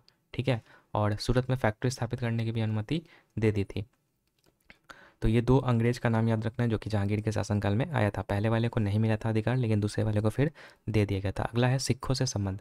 ठीक है, तो याद रखिएगा जहांगीर जो था ना वो सिख के जो पांचवें गुरु गुरु तेग बहादुर सॉरी गुरु अर्जुन देव जो थे ना, उनकी हत्या भी करवाई थी, मतलब उसको मृत्युदंड दे दिया था। क्यों, क्योंकि जो जहांगीर का जो बेटा था, ठीक है, जो कि विद्रोही बेटा था खुसरो, ठीक है, उसको शरण दे दिया था, ठीक है। कौन शरण दे दिए थे? ये पांचवें गुरु जो थे गुरु अर्जुन देव। तो इस कारण से जो है यहाँ पर जहांगीर ने जो है क्या कर दिया, गुरु अर्जुन देव को क्या कर दिया, मृत्यु दंड दे दिया, ठीक है। तो थोड़ा सा ये भी इंपॉर्टेंट है, याद रखिएगा, ठीक है। यहाँ पर आपको कन्फ्यूजन होगा, देखिए जहांगीर जो है वो पांचवें गुरु को दिया था, और अभी हमें एक और देखेंगे जो कि गुरु तेग बहादुर को यहाँ पर जो है किया था, जो कि था औरंगजेब, ठीक है। वो इसलिए क्योंकि वो धर्म जो परिवर्तन करवा रहा था ना कश्मीरी पंडितों का, तो उसके विरोध में वो बोले थे, इसलिए उनको जो है गुरु तेग बहादुर को जो है क्या कर दिया था, मृत्यु दंड दे दिया गया था, ठीक है। तो ये भी थोड़ा सा याद रखिएगा, कन्फ्यूजन नहीं रखना है। अगला बात करते हैं हम लोग यहाँ पर मृत्यु के बारे में। तो मृत्यु जो है इसका कहाँ पे हुआ था जहांगीर का, वो लाहौर में हुआ था, वहीं पे इसकी समाधि भी है। लाहौर में मोती मस्जिद भी उसी काल में बनाया गया था, ठीक है। किसके शासनकाल में? लाहौर वाला जो देखो मोती मस्जिद तीन था, अभी देखेंगे लाहौर था, फिर दिल्ली था, फिर आगरा था। तो अलग अलग यहाँ पर याद रखना है कि लाहौर वाला जो है मोती मस्जिद का निर्माण जो है कौन करवाया था, तो ये जहांगीर करवाया था। अभी हम एक जगह पे जो है समराइज़ करके देख लेंगे तो आपको ज़्यादा क्लियर हो जाएगा। अभी के लिए फ़िलहाल याद रखिए इतना, ठीक है। तो अब आते हैं यहाँ पर, जब इसकी मृत्यु हो गई जहांगीर का, तो इसके बाद इसका बेटा आता है कौन, शाहजहाँ, ठीक है, जिसका मूल नाम क्या था, खुर्रम था। शाहजहाँ की बात करेंगे तो 1628 से 1658 ईस्वी तक रहता है। मूल नाम था इसका खुर्रम, और माता का नाम था मानमती बाई, मतलब जो जगत गोसाई थी ना, उसी से जो है इनके संतान होता है खुर्रम। ऐसे तो और भी इसके भाई थे, लेकिन अभी देखेंगे हम लोग दक्षिण भारत का अभियान जब हुआ था, तो जहांगीर ने खुर्रम को दक्षिण भेजा था, ठीक है। और उस समय सहायक सेनापति कौन था, मतलब खुर्रम के साथ कौन था, तो महावट खान था, ठीक है। निर्माण कार्य की बात करेंगे तो मतलब क्या क्या करवाया था यहाँ पे, तो ताजमहल का निर्माण करवाया था 1631 के बाद, ठीक है। किसकी याद में, तो पत्नी मुमताज महल की मृत्यु की याद में जो है यहाँ पर किया था, मतलब निर्माण करवाया था। शिल्पकार कौन था, मतलब आर्किटेक्चर कौन था, तो उस्ताद अहमद लाहौरी था। देखो दो चीज़ है यहाँ पे याद रखना है आपको, एक हामिद लाहौरी भी है और एक अहमद लाहौरी है। तो वास्तुकार आपका जो था वो अहमद लाहौरी था, लेकिन हामिद अगर पूछेगा तो वो जो है पादशाहनामा जो था, ठीक है, जो कि शाहजहाँ का क्या है, अ, मतलब कह सकते हैं बायोग्राफी है, ठीक है। तो वो लिखा गया था आपका हामिद लाहौरी के द्वारा। लेकिन अगर आर्किटेक्चर पूछेगा तो आपको अहमद लाहौरी याद रखना है, ठीक है। दोनों सिमिलर साउंड है, लेकिन थोड़ा सा कन्फ्यूजन नहीं होना है आपको, अहमद लाहौरी और हामिद लाहौरी दोनों में अंतर समझना है आपको, ठीक है। अब देखो जो मोती मस्जिद हम लोग बोल रहे थे कि तीन मोती मस्जिद जो है, एक लाहौर में, एक आगरा में, एक दिल्ली में है। तो लाहौर वाला तो हम लोग अभी देख चुके हैं कि जहांगीर ने बनवाया था। आगरा वाला जो था ना वो आपका शाहजहाँ ने, और अभी हम देखेंगे दिल्ली वाला जो था वो इसके बाद जो आएगा औरंगजेब, उसने बनवाया था, ठीक है। तो ये तीन आपको जो है मोती मस्जिद के बारे में याद रखना है, आगरा वाला शाहजहाँ, लाहौर वाला जहांगीर, और दिल्ली वाला जो है औरंगजेब ने यहाँ पर बनवाया था। अगला आपका दीवाने आम, ये मतलब अलग अलग जो है वो डिपार्टमेंट थी। दीवाने आम जो था वो आगरा में, और दीवाने खास जो वो दिल्ली में स्थापित किया था, ठीक है, किसने, शाहजहाँ ने। बाकी इसके अलावा शीश महल, पिएट्रा ड्यूरा शैली का उत्कृष्ट उपयोग जो है, देखो शुरुआत आपका हुआ था नूरजहाँ के शासनकाल में, लेकिन इसको जो फेमस किसने किया था, तो शाहजहाँ ने फेमस किया था। तो एक ये भी क्वेश्चन बन सकता है कि पिएट्रा ड्यूरा जो शैली, इसको फेमस कौन किया था, तो शाहजहाँ ने किया था, ठीक है। बाकी मयूर सिंहासन जो था इसके पास, शाहजहाँ के पास, जो कि बाद में नादिर शाह के द्वारा लूट लिया गया था, ठीक है। जो कि ये मयूर सिंहासन जो था ना उसमें कोहिनूर हीरा जड़ा हुआ था, ठीक है। और 1000+ kg का सोना का यूज किया गया था, जो जो भी आपका ये पीकॉक थ्रोन था उसमें, जिसको कि नादिर शाह ने क्या कर लिया था, लूट लिया था। बाकी यात्रियों का भी आगमन हुआ था यहाँ पे शाहजहाँ के शासनकाल में ही, बर्नियर और ट्रैवेनियर, ठीक है। बर्नियर ने एक पुस्तक लिखा था travels in the Mughal empire, और ट्रैवेनियर्स ने आपका जो है ट्रैवल इन इंडिया नाम का पुस्तक लिखा था, जो कि दोनों आपका जो है शाहजहाँ के शासनकाल में ही आया था, ठीक है। और दोनों कहाँ से आया था, तो फ्रांसीसी था ये दोनों, ठीक है। बाकी इसके अलावा उत्तराधिकारी का युद्ध अब यहाँ पर होगा, ठीक है, कि अगला जो है वो कौन गद्दी पर बैठेगा। तो शाहजहाँ का भी बहुत सारा बेटा था, ठीक है, उसमें एक दारा सिकोह था, ठीक है, और फिर एक औरंगजेब था। तो दारा सिकोह जो है वो बड़ा बेटा था, तो शाहजहाँ जो है वो उसी को बनाना चाहता था अपना जो उत्तराधिकारी था, लेकिन बाद में जो है औरंगजेब उसको क्या करते हैं, दारा सिकोह को मरवा देते हैं। इसके कारण से फिर जो है जो नेक्स्ट जो उत्तराधिकारी बनता है यहाँ पे शाहजहाँ के बाद, वो औरंगजेब आता है। तो याद रखिएगा उत्तराधिकारी का 1658 ईस्वी में होता है। कौन सा युद्ध है आपका, तो दो युद्ध होता है, एक आपका धर्मठ का युद्ध होता है, एक सामूगढ़ का युद्ध होता है, ठीक है। और इसी में याद रखना देवराय, ठीक है, देवराय का भी युद्ध होता है। तीनों का कब होता है, 1658 ईस्वी में होता है। किसके किसके बीच में होता है, औरंगजेब और दारा सिकोह के बीच में। वही उत्तराधिकारी के लिए यहाँ पर ये लड़ाई होता है, जिसमें कि जो ये औरंगजेब है वो जीत जाता है, और जीतने के बाद जो है दारा सिकोह को तो मार देता है, और शाहजहाँ को क्या कर देता है, ये आगरा के किले में क्या कर देता है, कैद कर देता है, ठीक है। तो इतना चीज़ याद रखना, और फिर उसके बाद औरंगजेब आ जाएगा यहाँ से। तो औरंगजेब के बारे में भी हम पढ़ेंगे हम लोग। 1658 से लेकर के 7 ईस्वी तक फिर ये रहेगा। इसकी कौन कौन सी उपाधि मिल रखा था, तो आलमगीर की उपाधि मिल रखा था, जिंदा पीर का उपाधि मिल रखा था। ठीक है, तो 2 उपाधि याद रखना है, जिंदा पीर और आलमगीर। धार्मिक नीतियाँ भी इसने अपनाई थी क्या क्या, तो कठोर सुन्नी मुस्लिम की इस्लामी नीतियाँ अपनाई थी ये। ठीक है, मुतासिब करके एक नियुक्ति कर रखा था जिसका काम था कि जो धार्मिक नियम है उसको देखना कि मतलब सही तरीके से वो हो रहा है फॉलो कि नहीं हो रहा है। ठीक है, फतवाए आलमगीरी का भी संकलन किया था, और जबरन ये धर्मांतरण मतलब धर्म को परिवर्तन करने का भी काम किया गया था इसके द्वारा। ठीक है, जिसमें अभी हम देखेंगे कि कश्मीरी पंडितों के को भी मतलब यहाँ पर धर्म परिवर्तन किया जा रहा था। तो 9वें गुरु जो है, जो गुरु तेग बहादुर, जो अभी हम देखे थे, आपको बताए थे आपको। ठीक है, तो यहाँ पर जो है उनको मृत्यु दंड दे दिया जाता है। ठीक है, जब ये कश्मीरी पंडितों का जबरन जो धर्मांतरण हो रहा था, तो इसका विरोध किया गया था यहाँ पर गुरु तेग बहादुर के द्वारा, जो कि 9वें गुरु थे सिख के। तो इन्होंने किया था, इसके कारण से इनको क्या कर दिया था, मार दिया जाता है। ठीक है, औरंगजेब के द्वारा। बाकी औरंगजेब दक्षिण भारत पर भी विजय प्राप्त करता है, बीजापुर पे 1686 ईस्वी में और गोलकुंडा पे 1687 ईस्वी में। ठीक है, और औरंगजेब का फिर यहाँ पर संघर्ष होता है जब ये दक्षिण अभियान कर ही रहा होता है ना। तो जैसे यहाँ पर ये है दक्षिण अभियान है, तो यहाँ पर आपका जो है मराठा अम्पायर था।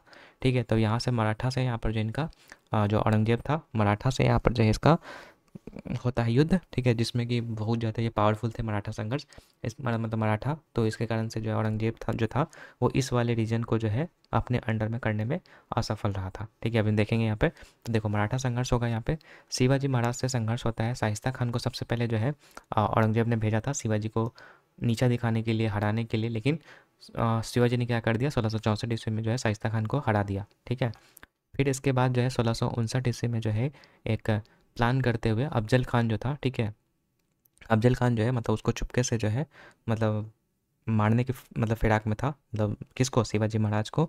लेकिन इसमें भी ये असफल हो गया अफजल खान। इसको प्रतापगढ़ के युद्ध के नाम से जानते हैं। ठीक है, अफजल खान क्या था, आदिल शाही डायनेस्टी से संबंध रखता था। तो वो जो है धोखे से मारने की कोशिश कर रहा था किसको, शिवाजी को। लेकिन शिवाजी जो है वो पहले से ही प्रिपेयर थे। वो पहले तो कि शील्ड पहने हुए थे, मतलब लोहे का कवच पहने हुए थे, और अपने हाथों में बाघ नख रखे हुए थे। ठीक है, बाघ नख जो होता है ना, मतलब फिंगर्स में पहन करके, जिसमें नुकीले निकले रहते थे इस तरीके से। ठीक है, तो वो पहने हुए थे। और जैसे ही यहाँ पर जो है ये अफजल खान जो है इस पर मतलब शिवाजी महाराज पे आक्रमण करने की कोशिश किया, तो पहले तो कि वो कवच पहने हुए थे तो बच गए, और फिर वो अपने बाघ नख का यूज करते हुए जो है उसको फिर यहाँ पर क्या कर दिया, अफजल खान को मार दिए। ठीक है, तो ये इस तरीके से मतलब बहुत ज़्यादा पावरफुल थे यहाँ पर मराठा मतलब साम्राज्य से जो थे शिवाजी महाराज।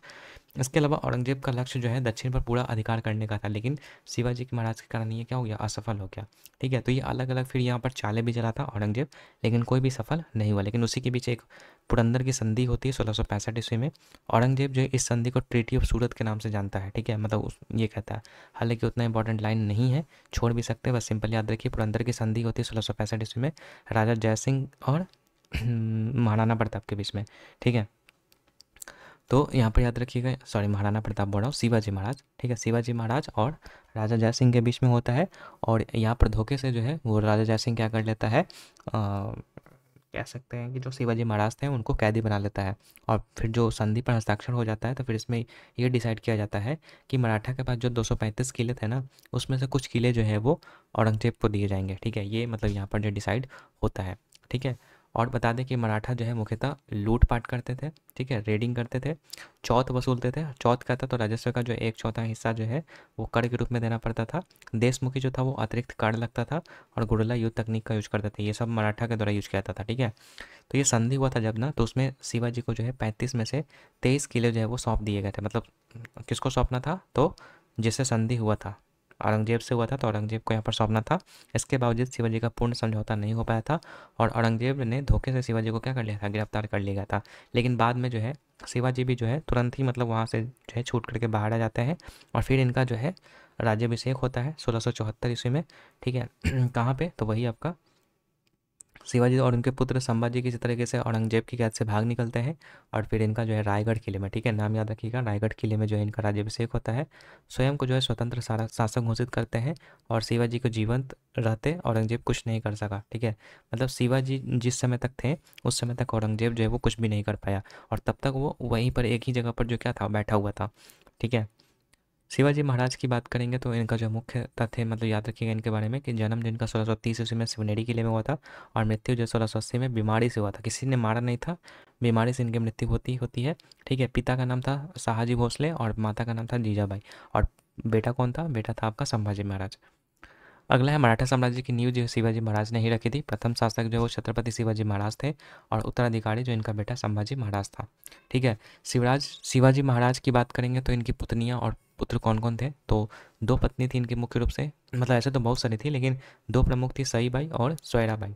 तो सईबाई से इनका पुत्र संभाजी महाराज हुआ था और सोयराबाई से जो है राजा राम हुआ था। ठीक है। संभाजी का पुत्र जो है वो साहू जी महाराज था। ठीक है, मतलब संभाजी का भी यहाँ पर पुत्र का नाम दे दिया साहू जी महाराज। अभी हम देखेंगे मराठा एम्पायर जब पढ़ेंगे ना मॉडर्न हिस्ट्री में, तो उसमें और भी डिटेल में हम लोग ये चीज़ पढ़ेंगे। अभी के लिए फ़िलहाल इतना ही है। ठीक है। इसके अलावा अब देखो, उनकी तो मृत्यु हो जाती है 50 साल के बाद, मतलब 50 साल तक ही वो रहते हैं। ठीक है। उसके बाद इनकी मृत्यु हो जाती है महाराणा क्या कहते हैं, शिवाजी महाराज की। फिर इसके बाद गद्दी पर कौन आता है? संभाजी महाराज। ठीक है। तो संभाजी महाराज का जो है यहाँ पे क्या होता है, फिर बलिदान होता है। क्यों? क्योंकि संभाजी महाराज भी क्या करते हैं, औरंगजेब का जो बेटा होता है, ठीक है, क्रूर और मतलब कह सकते हैं कि विरोधी बेटा था इनका। ठीक है। तो उसको जो है यहाँ पे शरण दे दिया था। ठीक है। कौन? संभाजी महाराज। मिर्जा अकबर नाम था उसका, तो उसको शरण दे दिए थे संभाजी महाराज। तो उसके बाद जो है यहाँ पे क्या कर दिया था, औरंगजेब ने संभाजी को बहुत ही ज़्यादा क्रूर और अमानवीय मृत्यु दिया था। ठीक है। जैसे कि उसके नाखून निकाल दिए, आंखें फोड़ दी गई थी, फिर बहुत सारे अलग अलग प्रकार की जो है मतलब यातनाएं भी की गई थी। तो इस कारण से जो है मतलब माना जाता है कि बहुत ज़्यादा यहाँ पर जो है क्रूर यहाँ पर जो है मृत्यु दिया गया था औरंगजेब के द्वारा। बाकी वही कारण तो वही था, तो मैंने बता दिया। और बाकी दूसरा कारण ये भी था कि संभाजी लगातार औरंगजेब की सर्वोच्चता स्वीकार नहीं कर रहे थे, क्योंकि इनके पिताजी ही वो थे कि मतलब सुजनिटी स्वीकार करने से मतलब आगे नहीं बढ़ रहे थे। तो इस कारण से संभाजी भी मतलब इसकी जो सर्वोच्चता है उसको स्वीकार नहीं कर रहे थे। संभाजी को मारने के बावजूद औरंगजेब जो वो थक चुका था और शारीरिक रूप से कमज़ोर भी हो गया था और लगभग 20 वर्ष से दिल्ली से दूर उसी क्षेत्र में जमा हुआ था। और इस कारण से फिर यहाँ पर जो हम देखेंगे कि औरंगजेब का फिर पतन हो जाता है और उसका जो मृत्यु भी हो जाता है। तो अभी हम यहाँ पे देखेंगे औरंगजेब का पतन और मृत्यु कैसे होता है। तो देखो, मराठा औरंगजेब के आगे नहीं झुका था, पहला रीज़न तो ये था। ठीक है। यही जो है मुगल साम्राज्य के पतन का मुख्य कारण बना और औरंगजेब ने स्वीकार किया कि दिल्ली छोड़ कर के दक्षिण में टिक जाना उसकी सबसे बड़ी भूल जो यही थी। ठीक है। इस कारण से वो ज़्यादा विस्तार नहीं कर पाया, एक ही जगह पे बना रहा। ठीक है। और इसके बाद कोई और रूलर भी अच्छा नहीं आता, इस कारण से यहाँ पर क्या हो गया, मुगल साम्राज्य का पतन हो गया था। मृत्यु इसकी 1707 ईस्वी में होती है। कहाँ पे? तो औरंगाबाद में होती है और अभी जो है वो संभाजी नगर के नाम से जाना जाता है। ठीक है। औरंगाबाद जो था, शासनकाल की बात करेंगे तो 1758 से 1707 मतलब 49 साल तक ये रहा था। ठीक है। अब आगे देखते हैं औरंगजेब द्वारा जो है निर्मित वस्तुएं कौन कौन सी थी। तो औरंगजेब ने जो है मोती मस्जिद दिल्ली वाला अभी हम लोगों ने देख लिया, वो बनवाया था। बीबी का मकबरा जो है यानी कि जिसको मिनी ताजमहल के नाम से जानते हैं, औरंगाबाद में बनवाया गया था। निर्माता अक्सर लिखा जाता है कि औरंगजेब या फिर उसका पुत्र आजम शाह। ठीक है। मतलब निर्माता बता रहा है कि कौन, ऐसे तो औरंगजेब को बोला जाता है लेकिन उसका पुत्र जो आजम शाह जो था उसको भी मतलब बताया जाता है कि बीबी का मकबरा का निर्माण जो है वो उसने करवाया था। ठीक है। या उसकी माता दिलराज बानो बेगम की स्मृति में बनवाया गया था। जो भी ये आपका बीबी का मकबरा जो था वो आपका दिलराज बानो बेगम जो उसकी माता थी, ठीक है, राबिया दुरानी इसी का नाम था, दिलराज बानो बेगम का ही, तो उसकी स्मृति में क्या किया था, बनवाया गया था। अगला बात करते हैं हम लोग यहाँ पे लेटर मुगल्स के बारे में। ठीक है। यहाँ तक तो हम लोग देख लिया। लेटर मुगल्स में आते हैं। औरंगजेब की मृत्यु के बाद मुगल साम्राज्य तेज़ी से कमज़ोर हुआ। दिल्ली से दूर रहने के कारण जो है केंद्र की शक्ति घटी, सामंत या फिर नवाब अधिक शक्तिशाली क्या होने लगे। ठीक है। पहले उत्तराधिकारी जो है वो बहादुर शाह प्रथम बना, जो कि 1707 जब इसका मृत्यु हुआ था। ठीक है। किसका? औरंगजेब का। तो फिर उसके बाद जो है कौन आया था? बहादुर शाह प्रथम आया था। ठीक है। फिर उसके बाद और क्या लिख रहा है, वही चीज़ है। ठीक है, वही चीज़ है, इसको हटा दो। ठीक है। बहादुर शाह प्रथम आता है 1707 ईस्वी में और ये 5 साल तक रहता है, 1707 से 1712 ईस्वी तक। ठीक है। औरंगाबाद में इसकी मृत्यु होती है। औरंगजेब ये तो हम लोग देख चुके हैं। बहादुर शाह प्रथम का समय इतना से इतना था। उपाधि इसको मिल रखा था बहादुर शाह प्रथम को, शाह आलम प्रथम का। ठीक है। शासन कमज़ोर था इसलिए मतलब ये ज़्यादा कोई प्रभाव छोड़ नहीं पाया। ठीक है। फिर उसके बाद आपका आएगा जहाँ ये जहानदार शाह, जो कि मात्र 1 साल ही रहता है।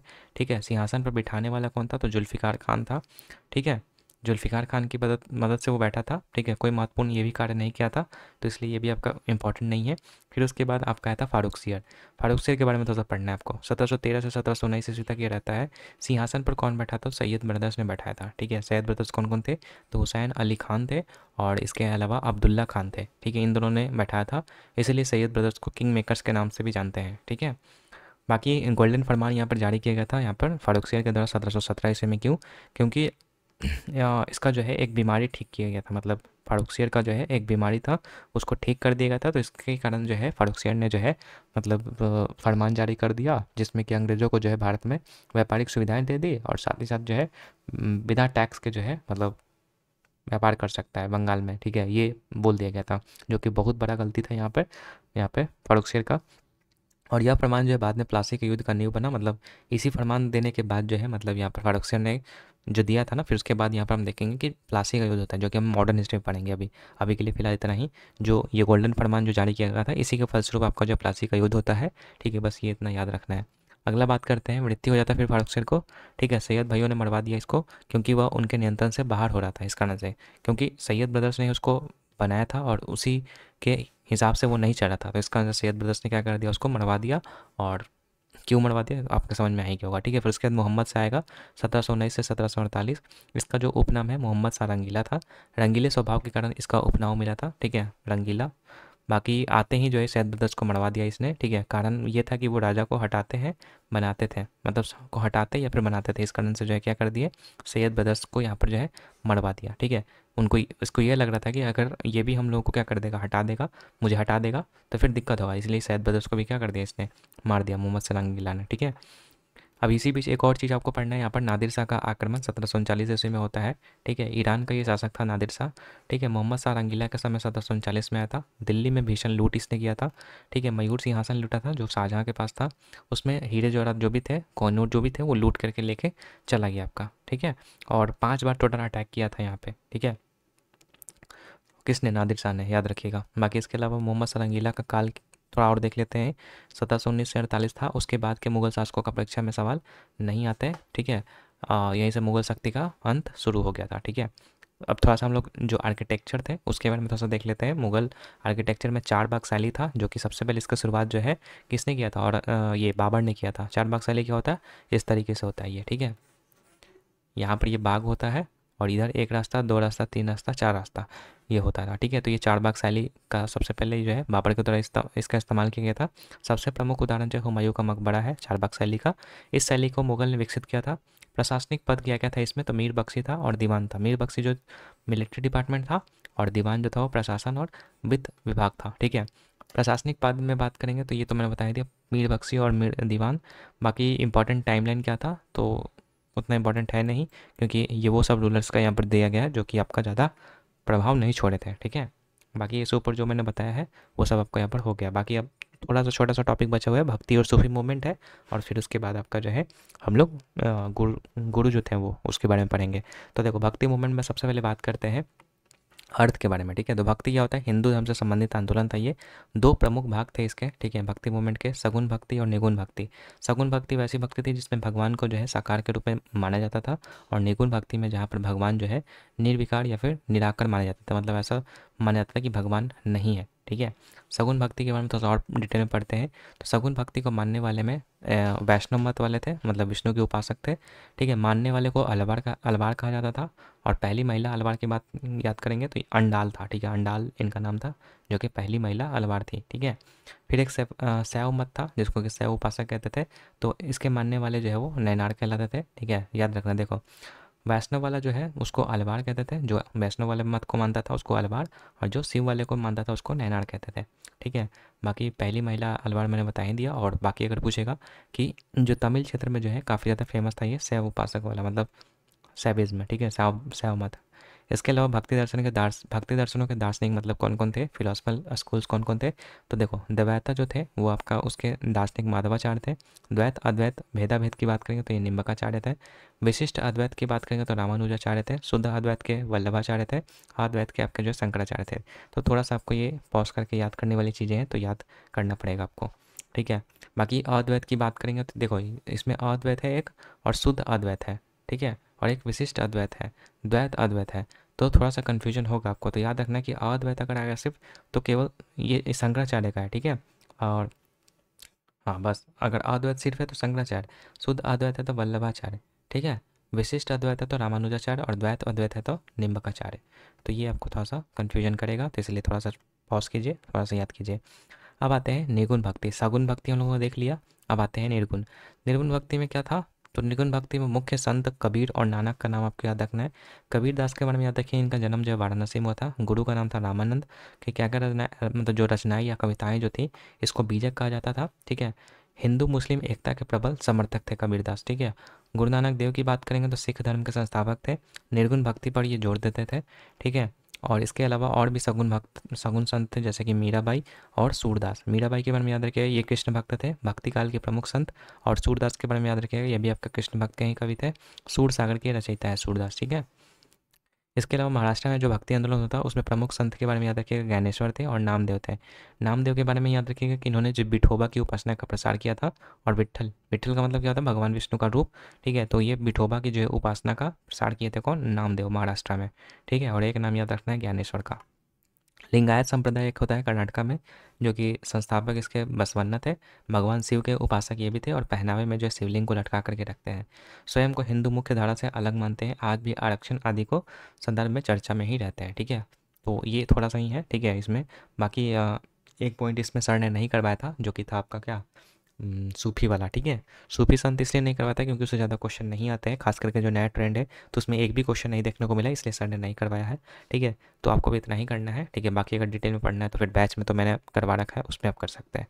ठीक है, बाकी सिख गुरु के बारे में बात है, जो कि लास्ट टॉपिक है। तो सिख गुरु में सबसे पहले गुरु का नाम गुरु नानक देव जी, जो कि 1469 से 1539 तक रहते हैं। प्रथम सिख गुरु हैं। मूल नाम था हिंदू। ठीक है, खत्री कम्युनिटी से बिलोंग करते थे।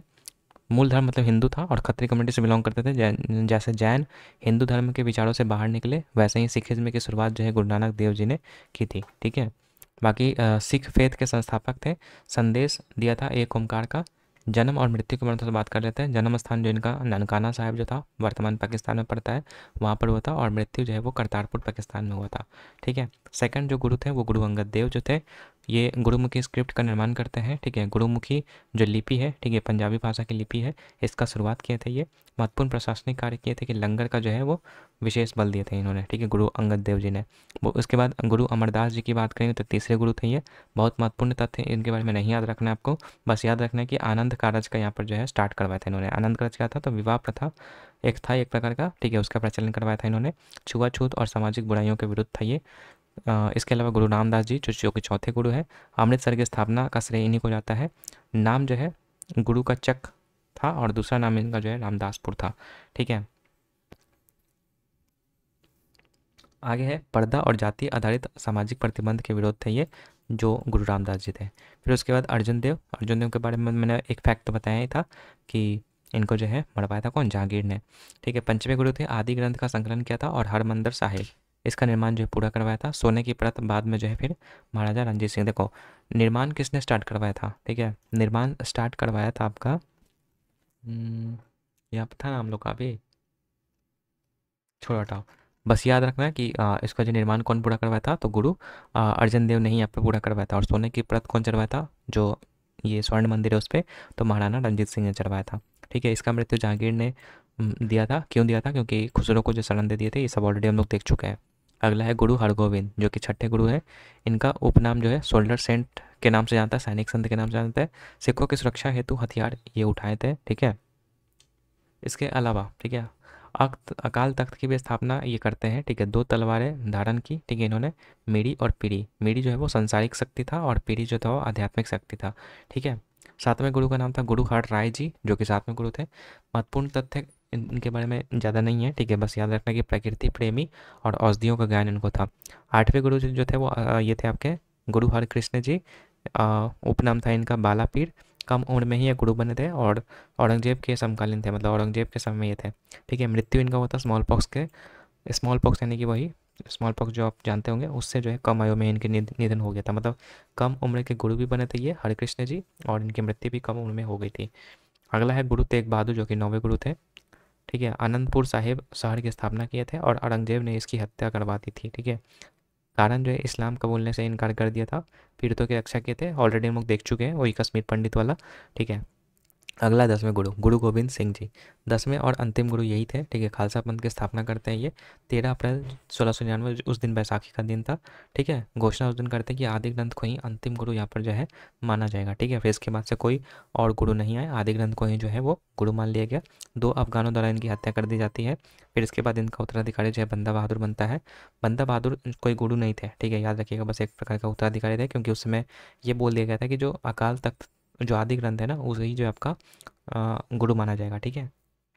फिर इसके बाद खालसा पंथ एक था जो कि एक वॉरियर कम्युनिटी से बिलोंग करते थे, मतलब खालसा पंथ जो है इसी से संबंध रखता है। उद्देश्य क्या था, तो सिखों की रक्षा, मुगल अत्याचार का विरोध करना जो था, ये मुख्य उद्देश्य था, ठीक है। तो बस थोड़ा सा मैंने लास्ट में जल्दी जल्दी कर दिया, लेकिन कोई बात नहीं है।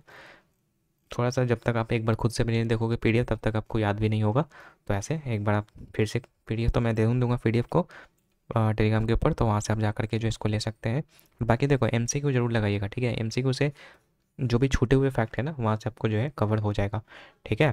तो यहाँ से पढ़ने के बाद एमसीक्यू जरूर लगाइएगा। वो 49 रुपीज़ का ही बैच है, जो कि काफ़ी ज़्यादा आपको काम आएगा, तो इसलिए उसको जो है आप जरूर एनरोल कर लीजिएगा। बाकी ये वीडियो कैसा लगा आप लोग मुझे कमेंट सेक्शन में बताइएगा। बाकी मिलते हैं आपसे नेक्स्ट वीडियो में, तब तक के लिए गुड बाय।